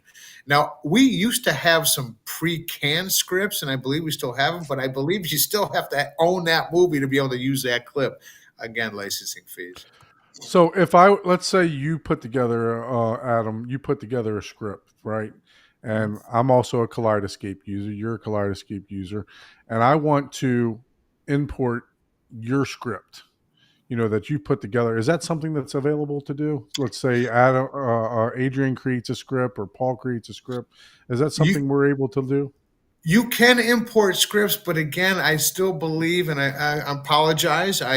This might be a call to Andre, one of my technical guys. If we can in fact utilize any of those clips, if they're not a content that's owned already on your machine. So I'm just not. Again, I'm just not 100% positive on that. I think I he's do. more asking if we both own the same. What he's asking is, can me, his technical guy, labor for him to do his scripting that he doesn't want to do? That's the real gist of his questions, I think. Hey, if you own those clips, you sure can labor away. Yeah. Yeah, that was my understanding too. That if I own the movie, if I owned the movies in the script, I was hoping you would say no that I to that could question. import somebody else's. As long as I own those movies, that was on someone else's script. That was my understanding. Yes, if you own that content, it would allow you to build that script or utilize that clip. But and again, if you don't have that movie on your own that movie in your library, I don't know if maybe just that particular scene would be taken off of that script and leave the rest that you do own. Again, those are some things I haven't really encountered yet, to be honest with you. So Okay, No, so that's a good one one though of for the home theater enthusiast. So I like the answer. Thank you. yeah, so if you own a movie from a set and then purchase the set, will it get discounted because you already have one of the movies in the set? yes, the answer is yes to that question. It will. So if you own, well, like for instance, the John Wick, right? So they have, I have all 4 John Wicks. You buy 1 or 2, there'll be notifications that this is available as a content set. And typically there is special pricing on those sets. And yes, if you purchased 1 already and now you want to buy the other 3 John Wicks, you can do so. And typically you will then have the set price for that content set, and whatever you paid so far for whatever movies you own in that set will be deducted out of the remainder. Correct. And you have that over UHD discs. That's a good answer. Yeah, Yeah. that's a good bargaining with the licensing because you don't get that at the stores. I can tell you that. Well, you have to let me buy tell the you whole what thing. else you don't get. You don't get your movies that you just purchased all of a sudden disappear like you do with some streaming Yeah. services because they lost the rights to that. Now that really upsets customers big time. Mhm. They bought something to go to watch it, it's gone. And they say, well, what the heck happened? I purchased that from Apple or Prime or wherever they bought it. That's because that particular deal or those particular rights are now no longer valid. With Kaleidescape, you buy that, you own it. Period. It'll never come off your hard drive unless you take it off, and then Okay. it'll come in. So this one, and then we can take a break from the questions. What does replacing a hard drive out of warranty look like? So, good question. There is the products are now warranted for 5-year parts and labor. If there's anything that happens within that time frame, we are going to replace it. Now, if there is a failure of a hard drive outside of warranty, you can purchase hard drives on the larger servers. Okay, because there's multiple servers or multiple hard drives in those servers that if one does go bad, you can purchase another hard drive, put it in the slot where it's gone bad. That content and data will repopulate into that drive slot. Okay. The compact tears are a little bit different. It's only one drive in those smaller servers, and I do not believe those can be changed out outside of warranty. Okay. So I hope So that would just answers be your a new question. purchase of a new server then. It would be, yes. The crowd hushes. Do we know what size the differentiation is between what's rated and what's not? Um, Assuming we, 40, 36. I'm thinking 36. yeah, not exactly sure on that one. I apologize again. I don't want to give you incorrect information. So Oh, But you're yeah, good. no problem. anything, So buying the anything Terra that Prime would probably be a safer bet, right? Yeah, but anything that I have not been able to answer today, aside from some of the future product questions, Yeah. maybe more of the technical questions, please get in touch with Don and the guys or anybody here on the podcast. Get in touch with me even via email. I'll be happy to share my email if you folks would like that. And I can always get those technical questions answered that I might be a little iffy on, or just want to make sure we get you the correct And look, we appreciate you saying, I'm not familiar or I don't know Yeah. about that, rather than Yeah. than saying, hey, trying to filibuster and give an incorrect answer. So thank you for that. Appreciate that. Yep. Yeah, and I'll follow up with the most important technical question about that $3,000 player / server. I'll follow up. Now, So so there's Oh my god. so I can guarantee you, I did not say that, and I did not say $3,000. no, I that, can that, guarantee that you was that. not said. I will attest to that. Oh, I just caused problems. because we I'm a were project manager during the day, so I have to be organized. I don't have to be organized on this one. I just run amok. Yeah. now Big Jack says I'll definitely pay for a subscription service. I don't think that will be happening anytime soon. Right. Okay. And so I think, obviously, I'm pretty sure that most of your viewers understand and know that there is no monthly service or subscription fee with Kaleidescape. It's Yeah. simply you purchase the hardware and then you go ahead and purchase or rent all of your content through the store. There is no monthly service fee. So So we have You have know, we finished that, all the questions in the chat so far? One Or- last one that just came in, and then we can go back. So I think 'cause we I have already I have touched on this one. a couple short questions Yeah, as well. but quickly, let me touch on this one. So if you own a UHD disc and you want to buy the same movie, yeah, you do get a discount, right? That's the whole disc to. If Fred would have logged on at the beginning, he would have heard that. You got to use the Blu-ray. You can't use the UHD disc that's because correct. Oh, okay. That's because the firmware Yeah. on there's like there's like special firmware built into these drives that prevents the UHD disc from being read. That's that's my guess. No, Why that's doesn't it? that's correct. You so can share only my screen here. you can only you can only disc to digital, standard def or DVD. high def, no 4K UHD Blu-ray disc can be transferred over for the disc to digital promotion. And Yeah, real I quick, guess, how that I works. guess my answer is proof that I don't own the Kscape. So, Ike, go ahead and share my screen so that we can talk about this, because I think he's going to get into this. So, Okay. this is movies that I've cataloged on my system. I haven't cataloged all of them, obviously, but these are just some that I've cataloged. You got the As important. you can, Basic got the leg crossing basic instinct, and look, I'm getting it at a low rate of $3.14. Right. For Wow. and so that is on in HD. The Matrix Resurrection, $4.92. Oh, wow. Why Now, are you buying that? No, why are you buying that? Right, Sorry. I understand that. But, Yeah. so I was gonna say, you know, no offense to anybody, but that's a lot of money for that movie. I'm sorry. and then the Kingsman. Sometimes the studios still set the price. The regular price was $24.99. They know Don's still gonna buy it. So you can see here that, and let me get rid of that. Let me dismiss this. This is telling me there's 2 updates to my movie. I have 2 new updates to movies that improve either video or audio. So they're letting me know about that. So the Gentleman, $4.92. So this is the digital program that you're talking about, and basically what you do is you use a drive that's recommended by Kaleidescape. It's just a digital drive that you literally stick you stick the drive into the USB port It's on the really back of easy. your Kaleidescape, and and I'm telling you, it's like a 20-second thing. You put the disc in, you close it, it scans it, and then it catalogs it for Pops you. right out, and it ejects Yep. the disc, and it's just. I have to admit, I was, I review products, and it's incredibly easy to do. It's like it's for the layman. It is now. It was a little bit I know. more difficult I heard about that. a while back, but now to We're talking catalog the about like a disc. dramatic improvement. It's like Yes, this is like this night was and day. a great feature that Kaleidescape added at no additional cost to the end user, right? So other than purchase a drive, so it's a great feature, and I'll let Adam touch on that a little bit more.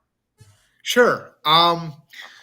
This is awesome. I mean, this whole disc to digital promotion and program really has made it a lot more feasible and um, a lot more comfortable for our legacy clients to move forward and to move into the new 4K Terra stuff. And this is why we did this and why we offered it. And I'm not sure who it was who said that they did buy that $30 optical drive, and we have vetted about 3 or 4 of them that you can literally buy on Amazon for $30. And how it works is you plug this optical drive into the USB service port of the Strato C player. It will automatically kick that player into catalog mode, and the logo on the front of the system of the Strato C player will flash. Mm-hmm. Then you know that you're ready to go. The client or their integrator, whoever would like to do it, can actually put the disc in one at a time. It will read that label one at a time in about 3 to 5 seconds, and it'll automatically take that disc and that title and catalog it into the digital offer section, which is what Don just showed you. And then the client has the opportunity to purchase it at whatever resolution they want. Maybe UHD is fine, so maybe he'll buy it for the $3 for the 1080 version, right? Hey, wait a minute, I love this movie, and for $6 or $7, whatever it might be, I can now have it in 4K. So let me just go ahead and buy the 4K version of it. So this has been really spectacular to, again, get the people away from that physical media nightmare and that closet they have in their AV room that has literally shelves and shelves and shelves of discs, right? And it's again, I think you want to talk about convenience. That's all about convenience, right? 100%. Let me sit down and let me have my library right here at my fingertips, all right here in front of my eyes. And So, that Adam, is really beneficial. the $1,000,000 question though is when will this be available for UHD, if at all? Yeah, again, that's a great question. That is the firmware issue again with the drive, Yeah. with the optical drive that you buy. The reason I know that is because for any enthusiast that's gone through the trouble of figuring out a way to rip a UHD disc, you actually have to buy, or you have to change Specific the discs, firmware. and you have to flash the firmware. Yeah. You have to Right. flash the firmware, yeah. Yeah, So so that's if you don't do that, it won't recognize the disc. It would look. just. I mean, if you're purchasing the disc, 90% of the even when you purchase They a have 4K Blu-rays. disc, they have the Blu-rays. 95% of them come with the Blu-ray. And then what Kaleidescape's doing is exactly what Adam said. They'll give you the option to purchase the 4K. You just got to scan the. You just got to You get the scan same discount whether or not Correct. Yep. they have the ability to use the 4K or the Blu-ray. They're giving you the same price regardless, even if Kaleidescape would be able to read a 4K, they would still offer you the same discounts. Exactly Now you correct. need to kick And me off Don, you the made a good. stream so I could look at my discs and make sure I've got Blu-ray. Yeah, discs. because there are a couple instances where I bought 4Ks and I was like, oh crap, this one didn't come with a Blu-ray. But out of those 5 times, I was extremely surprised. Like, oh wait, what? Sorry, I and stepped and on you, Adam. the good Sorry. part about it is the catalog discs actually show up in your collection also. You can have them show up, you can either show your downloaded in your collection, you could show your entire collection, you could show what's in the cloud, and that's been a recent update also. Can you touch on that a little bit, Adam? Yeah, I mean the fact is that it's great. So sometimes if you have them cataloged, you can have them. They'll still be on the GUI, but they'll be grayed out. So that's kind of a reminder to the customer and the end user. Hey, I cataloged this, but I guess apparently I haven't purchased it. And then obviously when I'll make a purchase, it'll obviously download it and be able to be used. So the store is constantly going through evolutions. We have again a whole content team at Kaleidescape, and they really it's really all about the ease of use, the functionality, and the experience for the end user, because that is so important to us as a company.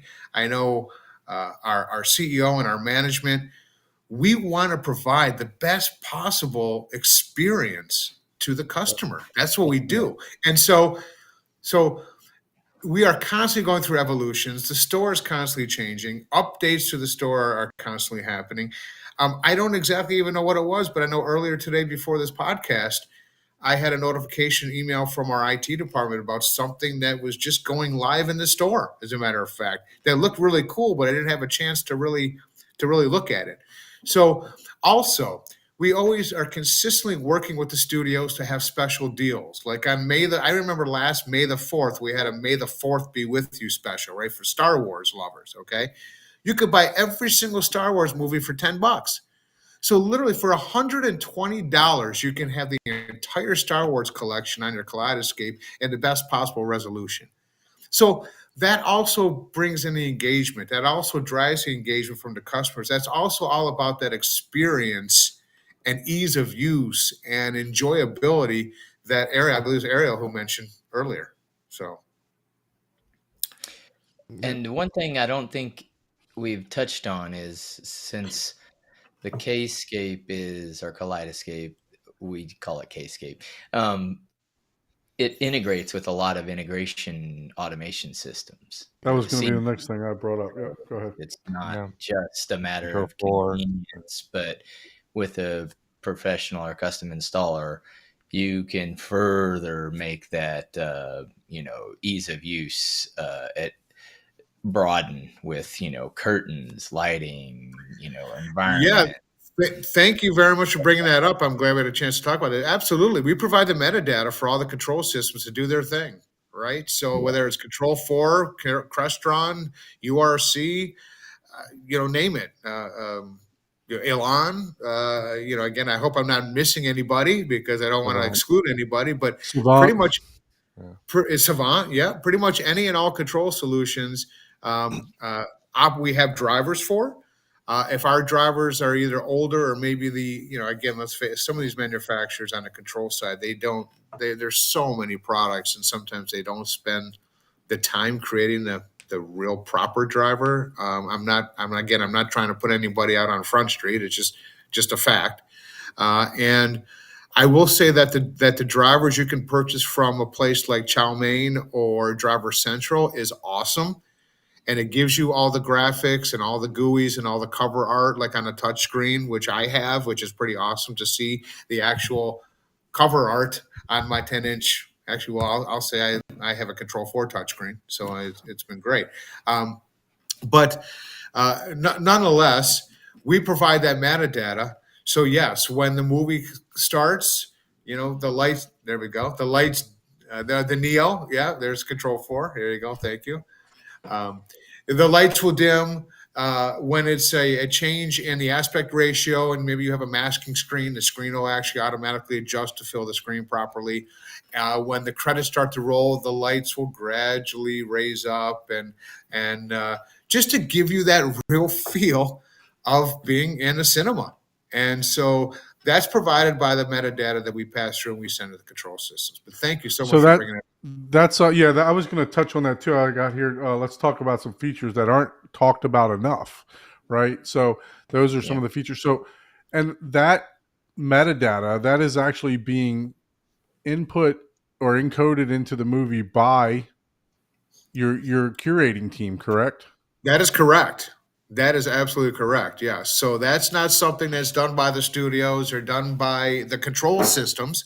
That is done by our team to curate those scenes and those that metadata commands to do those certain things with those control solutions. Yes. Thanks, Don. Thanks for bringing it Yeah. up because that really Yes. is. No. Yeah. Paul, and myself. But the other thing. What about your screen masking? Does Kaleidescape control the automatic screen masking, or send the metadata for screen masks for the Control 4 or Creston or the other systems? Yeah, well, that's gonna be really done through the control system itself, the Okay. screen masking, and but yes, when the control system is going to control that screen masking based on the information we're sending out to the control system. I So see. the answer is they're actually doing it, but we are sending them the information to do it correctly.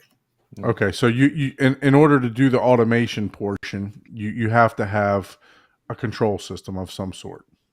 Yes, you do. How Correct. about So Home Assistant? Would there be any type of integration or support for those like Eric that are like Home Assistant pros? Currently, there is no integration with that. Those with those types of more, I would say, consumer based control solutions. But I'm not saying that that can't change in the future. I'm just saying that right now, it's pretty much the programmable, CI type control solutions so that we to focus add on. on to that question, is the integration, so we would require access to APIs, and I'm probably going to ask you questions here that you'd be like, I got nothing on, and I'll ping you later. But what's going to happen for like Home Assistant is that an individual, a developer, picks that up because it's an open source product, and they say, okay, well, this is what we have access to in Kaleidescape, and we want to integrate to it, and as long as it's open, we can go ahead and do that. So to add on to the question is, are your APIs open? Are your connections open so anybody can connect to it, figure out what those commands are, and again, I'll connect with you offline and we could talk about it Yeah, or that's fine. I can tell you that they are not open APIs, but I okay. can, but I can tell you that. But if you want to get a little more technical on that, I'd be glad to chat with you about that offline, or even So put you did in touch. Chow Mein get special permission from you then? Because Chow Mein's an outside application, right, for the Control 4. Yeah, Did they that. get I don't know if that was something that was negotiated or specifically done But with in that's conjunction through with our guys. Control 4 though, so it's a piggyback. It's a Y- skin on top of Control 4. So you're negotiating via Control 4 API, but what you do on top of that is up to you and up to Control 4. That's correct. So we're not. We really, if Chow Mein wants to do that and actually enhance that driver and the functionality, that's what they're doing, and then they're selling it at a very reasonable price. By the way, I mean Yeah, to it get. is. I mean, I don't know, and don't quote me, but I think it's $150 maybe for the driver from Chow Mein, and I think same price as maybe a Driver Central. And I will tell you that it's worth it. It's worth every Worth every penny. penny. It's actually enhanced my enjoyment of the Kaleidescape again, being able to see all the cover art on my 10-inch Control 4 touch panel. It's awesome. It Yeah. really is. So So Adam, I'm sorry, I'll shut up, but just one more follow up on HA. So if I wanted to develop on it, I keep doing this, y'all. I'm gonna The keep guy doing it. that starts every question with "I'll Oh shut yeah, up." It's I'll like, shut shut up. up! I promise. Not I will. saying that again. I will shut up when you end this stream because I do want a Kaleidescape, but I'm a geek. So, is there a cost? I assume there's a cost to access the APIs, and that's the end result of Control 4 and Savant and the others getting access to those APIs. Is that an accurate statement? I would think that that would be an accurate statement, but that really has to do with I mean, you're talking about is are we being charged or are they being charged to integrate with Kaleidescape? Yes. Are they being charged to integrate with Kaleidescape, or is it just a matter of getting permissions to do so? It's permissions. We won't charge. We won't charge for that. We obviously want to work well with our partners and work well with the control solutions. So yeah, it's not a cost at all. It's not a cost at all. So we typically will send equipment or whatever to have them build the drivers depending on their control solution. Oh, I just heard I'm getting a free Kaleidescape, y'all. All right, I like that. Yeah, So we have a question from yeah, Oprah so the, Winfrey If here. that truly is your last question, I might see about getting you a free Kaleidescape. All right, I'm Well, hanging it's Wait a up not the minute, yet, I mic, gotta Young. y'all. I can charge him tell you that something for right that. now. okay, so Unless there's a you leave question. right now. So there's a question from Oprah Winfrey. Does the case give a Kaleidescape upscale the movies, color grade the movies? Is there any type of processing that the device does?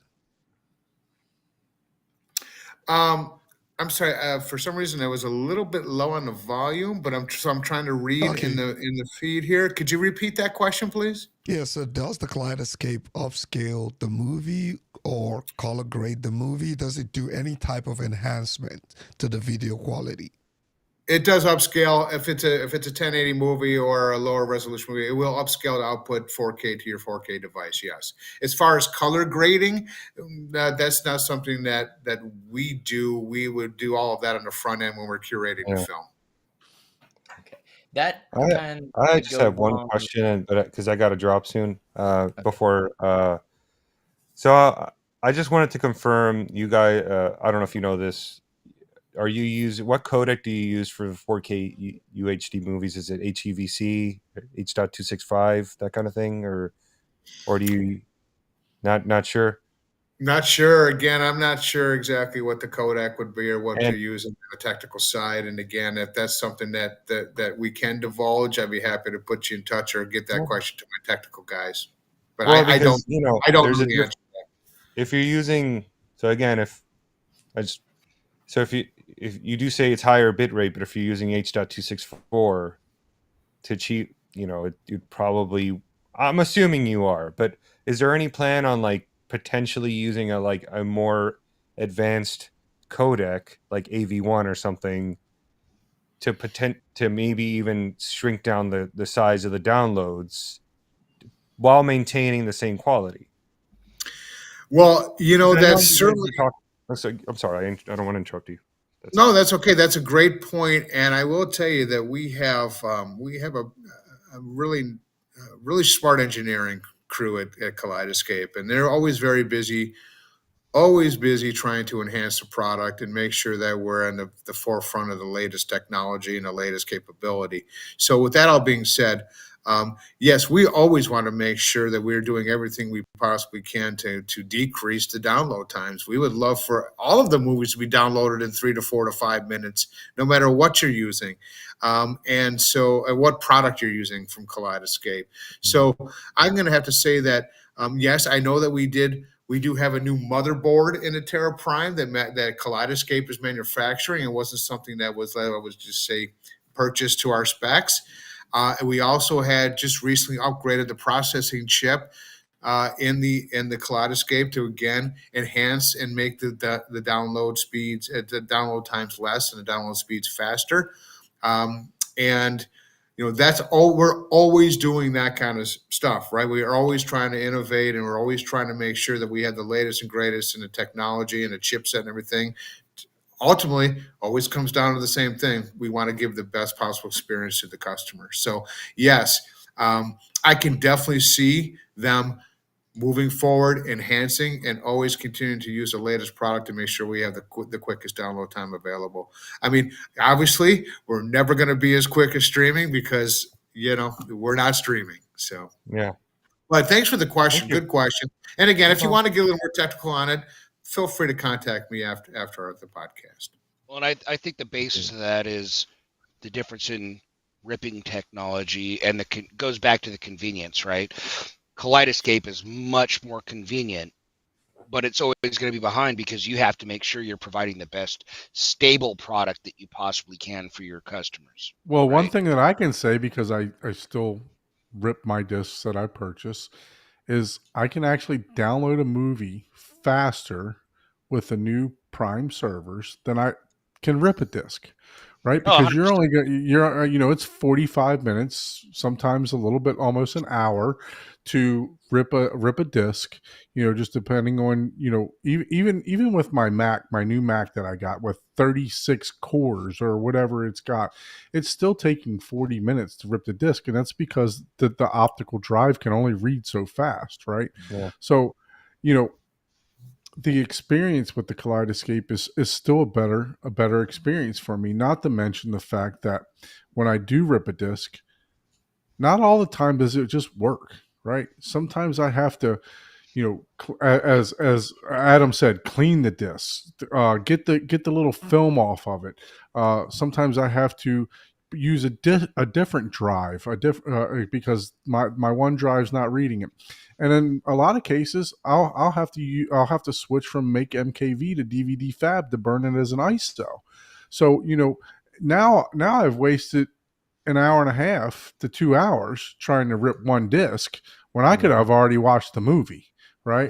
with And Kaleidescape. we're Yeah. 100% in the same place. We're 100% So in the same place. But if we're ripping, I didn't pay $20,000 for Kaleidescape, right? And so that's where I go back to, we're paying for convenience. We're 100% paying for convenience. And you're right. It is convenient. It's just gonna work. It's I gonna be will the tell you best one thing that's not product. ever mentioned. Kaleidescape is the only product in my rack that works. I hit the power button and excuse my language, it fucking comes on and it works. Okay. Damn. It's the only thing in my rack that oh actually man, now works you every sound like a time. shield. Okay, on to the next question.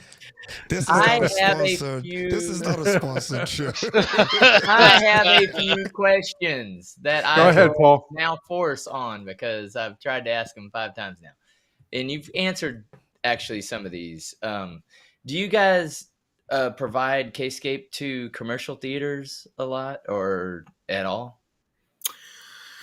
Great question. So recently, Yeah. you all are in the know and in the industry. We have announced that Kaleidescape is has an entry into the actual movie theaters. Now, let me explain exactly what we're doing. Okay.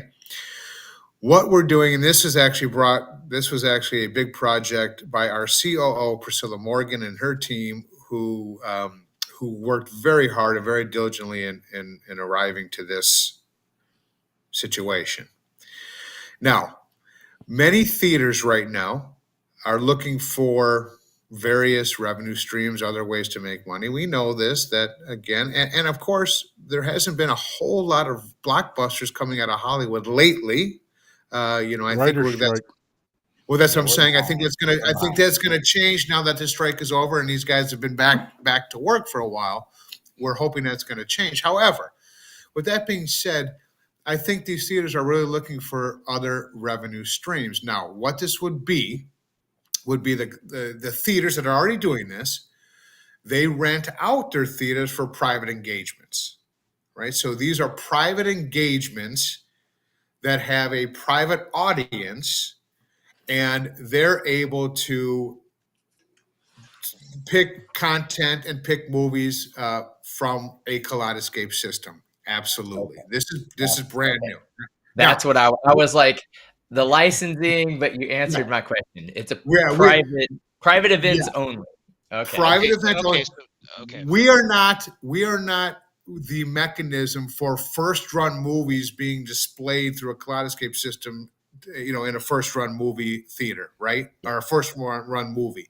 I think that would be awesome if we were, but I'm sure there's probably a whole lot more negotiating that's already taken place. Yeah. Yeah. With You're that all paying being $100,000 for What about first a run movie. movies? Or is there any chance to so getting $100 and getting a first run movie? so honestly, Maybe 200? I think honestly for Kaleidescape, we're just not a big enough company to have the first runs the day and date. It's extremely expensive. It's an extremely large investment by whatever service wants to bring you those first run movies. And Kaleidescape, we'll bring it to you really quick. We're just Yeah. not going to bring it to you that day that it's out Yeah. because it's just too. It's honestly, it's just too expensive. I would like to go back to the commercial cinema thing if I would, real quick. Sure. Yeah, go ahead. I had So- another question kind of next to that piggyback that one, but go ahead. Okay, great, no problem. Listen, we're here all night. It feels like anyway, so we'll see what happens. So the idea is also, I think, if a movie theater or a chain or a company, they want to have a specific movie night, like bring back a particular genre. Maybe again they want to do a Star Wars themed evening in this particular theater, right? In theater 12 and 14. They will now have the mechanism to bring up that content and display it through using the Kaleidescape as a source. Yes. So what's great for us, great for our integrators, and great, quite frankly, for the end users is, yes, that is the same product that's being used in a commercial movie theater that you can use in your home cinema. So And they that would was get a actually- mezzanine file. That was my follow-on question, because my local cinema, because they're hurting for content, right? They're doing nights of Lord of the Rings and Back to the Future and all the different ones. So that was my question. So now I'm going to have to harass my local cinemas to see if they have a K-scape, and if they don't, I'm going to give them Yeah. their email address. Please, And you please, just do, lost your please free do. Give them my Kaleidescape email by asking address. a I will question. send. I'll be glad to send them to that division. I know people who can handle that for sure. Paul, I hope I didn't step on your fire on that No, question. no, not at all. Not No, at all. I no, was Paul, like, what you else guys are you have? asking all these amateur questions. Let me get to the real question. I love you, brother. I love you, I'm man. like, man, do a little research. But that was really my big question, and like you said, in the know, and the walls talk, I guess. The other question I had, which isn't really, it's more of a, when you do like a commercial cinema versus a home cinema, like a Barco or a Christie projector is extremely, bright, or some of the even higher ends above that. Does the K-scape in that scenario in a commercial cinema, does it have the capability, or will it tone map? Because a Barco, even though it's amazing for what it does, it's not even going to come close to a consumer level JVC in like black levels. So you have to, in some way, tone map to still bring back those dark scenes in those giant, 50-foot screens. Or do you still just rely on the commercial cinemas, extra video processing for that? So that's a good question. And again, I'm not there during the setup, but I do know that the commercial projectors, no, they're not like obviously the consumer or residential type CI projectors, but they are extremely powerful, extremely technically advanced, and there are video processing already either built into that projector, or they have external processors that will take care of some of that tonal issues.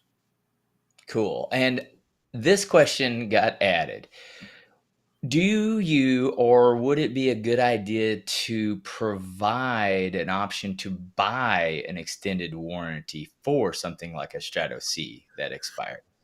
That's a great question. I will tell you that when I first came to the company 4 years ago, there was a 3-year parts and labor warranty on the products. And again, that was it. After 3 years, there was no warranty on the product. But you were able to buy an additional 2-year warranty for an additional price. And the price certainly depended on the cost of the server and the cost of the product. So as our CEO and our management started looking at, I guess, the numbers and our quality numbers, et cetera, they decided that I think we're going to just go ahead and straight up offer the 5-year rather than charge a customer to get an extra 2 years on the warranty. So Thanks for coming on, Adrian. Sorry. Yeah. Oh, sorry, Adrian. So yes, there will probably not be any potential possibility to go above and beyond the 5 years with an external warranty. But again, I don't want to say never. I don't make those decisions, and we'll see Yeah. what what they want to do. Probably So, isn't smart from a I have business one perspective. last and final question. okay. How large When is does the your free K- unit come? How large is the K-scape porn catalog? Oh my god. Oh, No, jeez. no, we don't have Oh, any. wow, man! I was ready to buy Yeah, one. we don't have any. First of all, I don't know if you can handle it if it was on a Kaleidescape. You might You return it. It's like, no, I don't want you to see could- that much detail. you could- Can I you return could- this? And number two, I can say with complete certainty, we have zero agreements with any of those types of studios. Okay. Thank I you can for just- clarifying that. I can see I my was still wife on dealing that date night. question, but that's good. No, I'm seeing my wife on date night, and I'm scrolling through movies on the Kaleidescape. Oh, You're like, oh, Sorry, Paul. You're going to have to revert back to streaming for that one. yeah. Yeah, All sorry. right. Some things were not meant to be seen at 150 inches. So You know, just bad. Don, can we change the subject Yes, quickly, Don? please, Please? please. Yes, Stop, absolutely, please. absolutely. Yeah. So, Thank you. no, one thing that I get a question about, and a lot of times is about the movies, right? So, one thing that we didn't touch on is the amount of movies that are in 4K on the Kaleidescape system that aren't available in 4K on disc. Do you happen to remember that number? That of how many movies are in 4K. Last I heard, it was like 400 and some. I don't know the delta between what's available on stamped and physical media compared to what we have. I do know, and we've now gone into a number of 1,900 4K titles, but that does include our television shows in 4K as well as the concerts.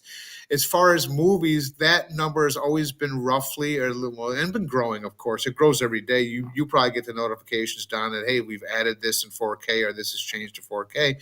I believe we're up to about 1,600. I think if you did a count to what is available in 4K on physical media, I think it's somewhere around 1,200. So I believe your 400 delta number is correct or very close. So there are about 400 or more titles in 4K in the Kaleidescape store than you can get in 4K anywhere else. That's a lot. Yeah, lot. absolutely. What gives you guys I guess the studio just says, hey, we don't want to print these in 4K, but we're going to give you the opportunity, or is that something you negotiate on the front end to be able to obtain those titles like that? Well, I don't know for sure the answer to that question. I can only say that I would speculate that it's a lot easier for us to deliver that 4K file than it would be to go have a distributor stamp out a million copies of that in 4K. Right. Because that's very expensive. And like I said, there's only a couple companies, at least again, according to the article I read and that I know, are even making disc anymore. So I think it really has to do with capacity is what I think it has to do with. We can take it, no problem. It's just the actual physical media. Who's going to stamp out that many discs anymore? Absolutely. So, Ike, I'd like to share my screen one more time real quick. I want to talk about the collections, right? That we talked about special pricing disc to digital, but what we kind of touched on it a little bit ago. If you have one movie, C Big asked this question. If you have the movie and then the collection, a collection's available, is there any discounts? Are you able to pull that sharing screen up for me, Ike? Yes, let me do that. Do you want a full screen? I think that Yeah, works. yeah. So look, this is in a section in the actual movie store, to where you're getting a full Fast and the And all of Furious, them? all 10 movies for $64.99. Wow. So where you can get something like that for $64.99, you can't purchase it for that price, right? And it's all So 4K? That's wild. Sorry, that's wild. yeah, It is. absolutely. Okay. Yes. Let's see. There's some more collections. So Kaleidescape, the misnomer is that Kaleidescape charges a ton of money for their content and for their movies, which me personally, with the disc to digital program and these collections, and then they have a sale that comes out every single Tuesday. I don't think they make money on the movies, to be honest with you. If they do, it's got to be Probably pennies on the I dollar. mean, yeah, it's probably That's like not where they're yeah, making the at money. most it's 30%. Hey, At so most. two movies. Do you have the Sounds of Music and The King and I? If you have Oh, those two movies, I'm definitely getting the Kaleidescape. King and I, the original King and I, The the original original King and I King and I. and The Sound And of the Sound Music. of Music. I'm about 100% sure in the Sound of Music. Yeah, There you go. Yes. yeah. All right, let's Yul The King Brenner, and I. Yul Brenner, King. King and I. Let's go. Yeah. How do you However, I see? would. I'm sorry. I would like to go back Uh, to what you say about these content, these packages, and the collections. You're right. You have 10 movies for $64. That's $6.40 per movie. You're getting them all in 4K, all the best quality, all curated, and all easily at your fingertips. So yes, I always have to go, because we always have to go back to the price. Sure, it is expensive on the front end for the hardware, but then the content, you're getting the best content, the best experience, and the prices on the content really are, quite frankly, in some cases, bargains. They really are, especially when we do these kind of special things, which, by the way, are only negotiated by our team in the studios. These are not some collections that you'll find in streaming services either. So again, that's what differentiates Kaleidescape from everything else that's out there. It's They just are good prices. They I really mean, are good. my favorite movie, Despicable Me, the whole collection. Well, this is to complete my set, so because I'm logged in here, so I'd have to find out because I have most of those movies. Let's see Did what you the just say John Wick is. Despicable Me is your favorite movie, Favorite dude? movie? Like, Dude, dude, Despicable Me is one of my favorite movies. I I, love that movie. I didn't even want to say anything after that, but Ike, that's Ike, what did you bring me into and introduce me to Don, brother? Hey man, Despicable Me is a good movie. I like it. It's it's Toy Story is right good there with movie. it for me too. So, I like Despicable Me better than I do Toy Story. I do like No, Toy that Story. so look, that really is a good deal. So, and I oh think you wow, stepped Pirates of on the this, Caribbean. Adam. So yeah. if I have, let's say I have the 9 Fast and the Furious because I hate myself. If I want to get that 10th one, it is discounted. Yes, it would be discounted. Correct. Yes. Okay. Yes. yeah, because you saw the Despicable Me, it was like $19 to purchase that. I don't So know what the normal what you'll price see is. is if you have two titles of, let's just say, an eight title collection, it will give you the individual prices if you just want to buy one additional title, but it will also give you the balance of what that collection will cost, since you already own two of the eight, on what it will now cost you to purchase the other six. It's not going to give you the price on what it's going to cost you to buy the eight. You already own the two. It's going to deduct what you already paid from the collection cost, charge you the balance, and that's what you'll pay for the remainder of the collection. So it really is just the upfront cost. I mean, that's a deal because I mean on UHDs I've bought several series several times because another disc or two have come out and I've paid full price. So that's a deal. This isn't sponsored. I've been giving Adam a hard time this entire evening. So Yeah, Not at all. It's been fun, certainly. I yeah, appreciate it.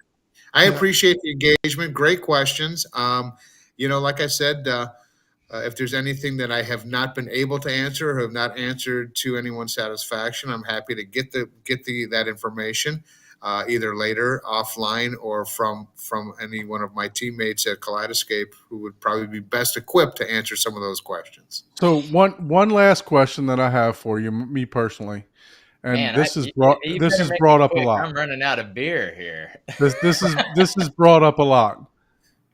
What happens? Let's say there's an unfortunate event because we us that know Kaleidescape knows that unfortunately there was a legal issue that happened in the past, right?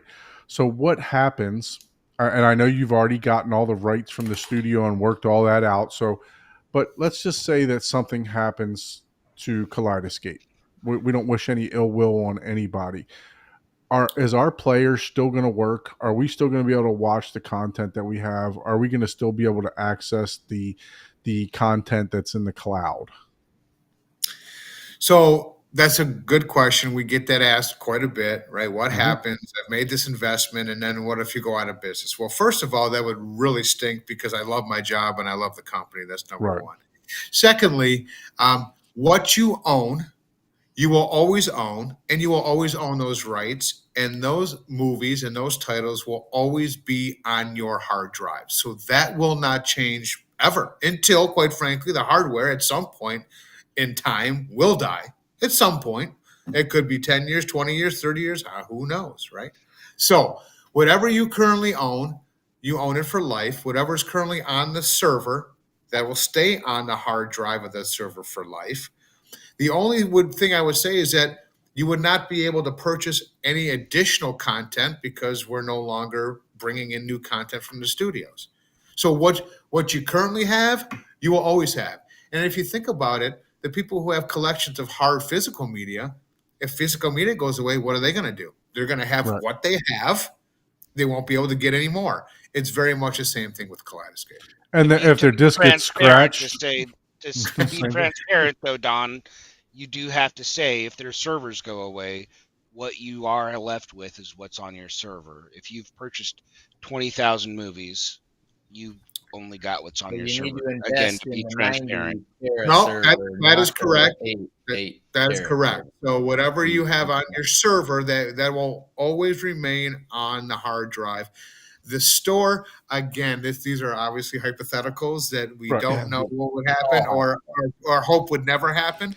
Yep. But anyway, again, there certainly might be a mechanism to certainly keep the store and the cloud running, even though we're not receiving additional content. But again, now I'm really kind of getting in the weeds. We're Yeah, getting I mean, yeah, look, this is we're no different talking than any other hypothetical. business that. Yeah, Yeah. this is no I would, different than yeah, any other business that would go honestly, out. I Right. was hoping with the venture into theater and stuff and having them, there's a lot more theaters buying $10,000 or $50,000 players for, with maintenance and stuff that would probably need to be included, that it would possibly be able to lower the price of some of the smaller entry levels, not by much, but to the average consumers, because supply and demand is a thing. If you're selling, if you go from selling 100,000 a year to, $1 million a year, you're like, oh yeah, well, we'll sell these cheap ones to these consumers. So we don't even care about them. So we do have international viewers, right? We have a couple people. I know there was a guy on from Denmark the other day. So I know I said I had one more question, but tell us where Kaleidescape works. Because let's say I have a vacation home in the Virgin Islands, or in the Maldives, is it going to work in those areas? Unless I mean, I know there's a workaround, right? You can get a VPN, but VPN. I don't think that's an option for Kscape. But So Right. here's where I'd be glad to answer this. Here's where we currently have deals with the studios, and we operate. We operate in the United States, Canada, and the UK. That is Okay. where we have stores. That is where we operate. That is where we do business. Now, we are always, I'm sure, looking to expand our footprint. I believe there is another European country that we have just got set up with. I'm not going to announce that here, but we're continuing to expand our international presence. Don't forget, our marine division is a humongous part of our business. We do a lot of yachts, luxury motor coaches, and of course, private jets. We are also in several of those types of installations. Now, if a client has a home here in Florida, and he also has a home, let's say, in a Costa Rica. I don't know. I'm just throwing it Right. out there. And he has two servers. Is he able to bring that server that he's already loaded his American purchase content on or U.S. purchase content on, and take the server back and plug it into his TV in Costa Rica? I mean, I'm sure he could. Could he purchase movies from the internet connection to Costa Rica? He could not. Okay. So So Adam, only what's that- on your hard drive. Question would So- be, Kaleidescape is licensed to play in In this certain region. geographies. Yeah. That Beyond is that, correct. So you know, let me just, I just That's want to correct. dogpile only because of the fact that I'm an admin on a home theater Discord channel. It's got a few thousand people, most of which are a good percentage of which are in Australia. Kscape was in Australia. Do you happen to know if there's any work to get it back? Because I know their copyright licenses changed at some point, or is there somebody I could ask if it's in the works? Did you say Australia? Australia, yes, sir. Australia. Again, I can't get ahead of my skis here, but again, I do know that we're working with some other European countries, and I can't confirm nor deny that Australia would be one of those countries. Okay. Okay. Very good. Thank you. Hey, Ike, you have any further questions? Or are there any other questions in the chat that we can have? Or No, I'm going to just say that was my last question. That yeah. was 100% my last question. well, No, look, but, Adam, we well, definitely you didn't get a appreciate free you. Kscape. I'll tell you that. I knew it. I knew it wasn't going to happen. I'll Hey, tell you, I you dropped. guys, Don made me get back on. I dropped. Don made me get back on. Yeah, but I think one last you comment. guys told me, hey, Adam, a half hour, you can drop off, no problem. Yeah, so just one last comment. No more questions, but Big Jack says thanks for answering the tough questions, and I think you've done a really great job at doing that. I think sometimes a lot of all the conversations around the Kscape is all about, you know, if you don't have one, then you're missing out on the world. But it's good that you have provided some clarity, and hopefully, this would help a lot of people. People like Paul and Eric that are on the line. And myself. To take that leap of faith and pick up one and try it and get to experience it. It sounds like a really great device that would help enhance home theater experience for those who can afford it. And hopefully, at some point in the future, we will get a much better entry level pricing for, everybody else. So, Yeah, yeah. no, well said, Ike. I definitely agree with that, and I'm going to leave it with this, and then we'll close out the stream. But this is pure testimony from my wife, and like I said, I've been a consumer of Kaleidescape way before I became a dealer, and I've been a huge advocate for it. Or arguing with people and talking to people about it, and just the ease of use about it is worth every penny to me. But one thing that my wife always tells me is, look, this was the best purchase that you've made for any of your home theater stuff. And it's just because of the ease of use. She can turn it on, she can use it, and it just works every single time I turn it on. There's no sound cut out. There's no this, there's no that. And I believe Kaleidescape will even let you know that if there's an issue with one of the drives or one of an issue with the server, they'll send you an email or an alert letting you know, hey, this is happening with your system. So, can you agree with that, Adam? Absolutely, absolutely. We want to make sure, we want to make sure that our customers and your customers are always satisfied, that they're never left in a lurch. And the fact is that this is sometimes becomes more than a hobby for many enthusiasts, right? And we don't want them to lose any of their data. We don't want them to lose any of their content off a hard drive. And so, yes, we monitor anytime there's a problem or a situation with any system. We get notifications, and we will then notify the integrator who's in charge of that system. If we can't get in touch with the integrator, we will notify the client directly to make sure they get in touch with an integrator to ensure the consistent usage of their system. So yeah, it really is all about the experience, not only from sitting in front of it, but also on the back end too. There's so much that goes on and goes behind a Kaleidescape system and what we bring to the clients and to the industry. So Well, Thank you so much, Adam, for joining. Hang on here. We're going to talk in the green room after this. But Yeah. listen, everyone, thank you guys for joining. We had a great audience, great questions tonight. Thank you so much. If you'd like to be a guest on the Home Theater Hub, please shoot us an email at hometheaterhublive@gmail.com. We look forward to giving you a theater tour next week. We got some good guests coming up in the next couple shows. Adam, you're our first industry guest, so thank you so much for doing this. Really appreciate it, and And you killed everyone it, will Adam. we'll see Killed you it, next buddy. week. Thank All you. right, my Thank pleasure. you. Thank you, guys. It's been wonderful. It's been a lot of fun. Take Thank you. care. Yeah. Bye. All right.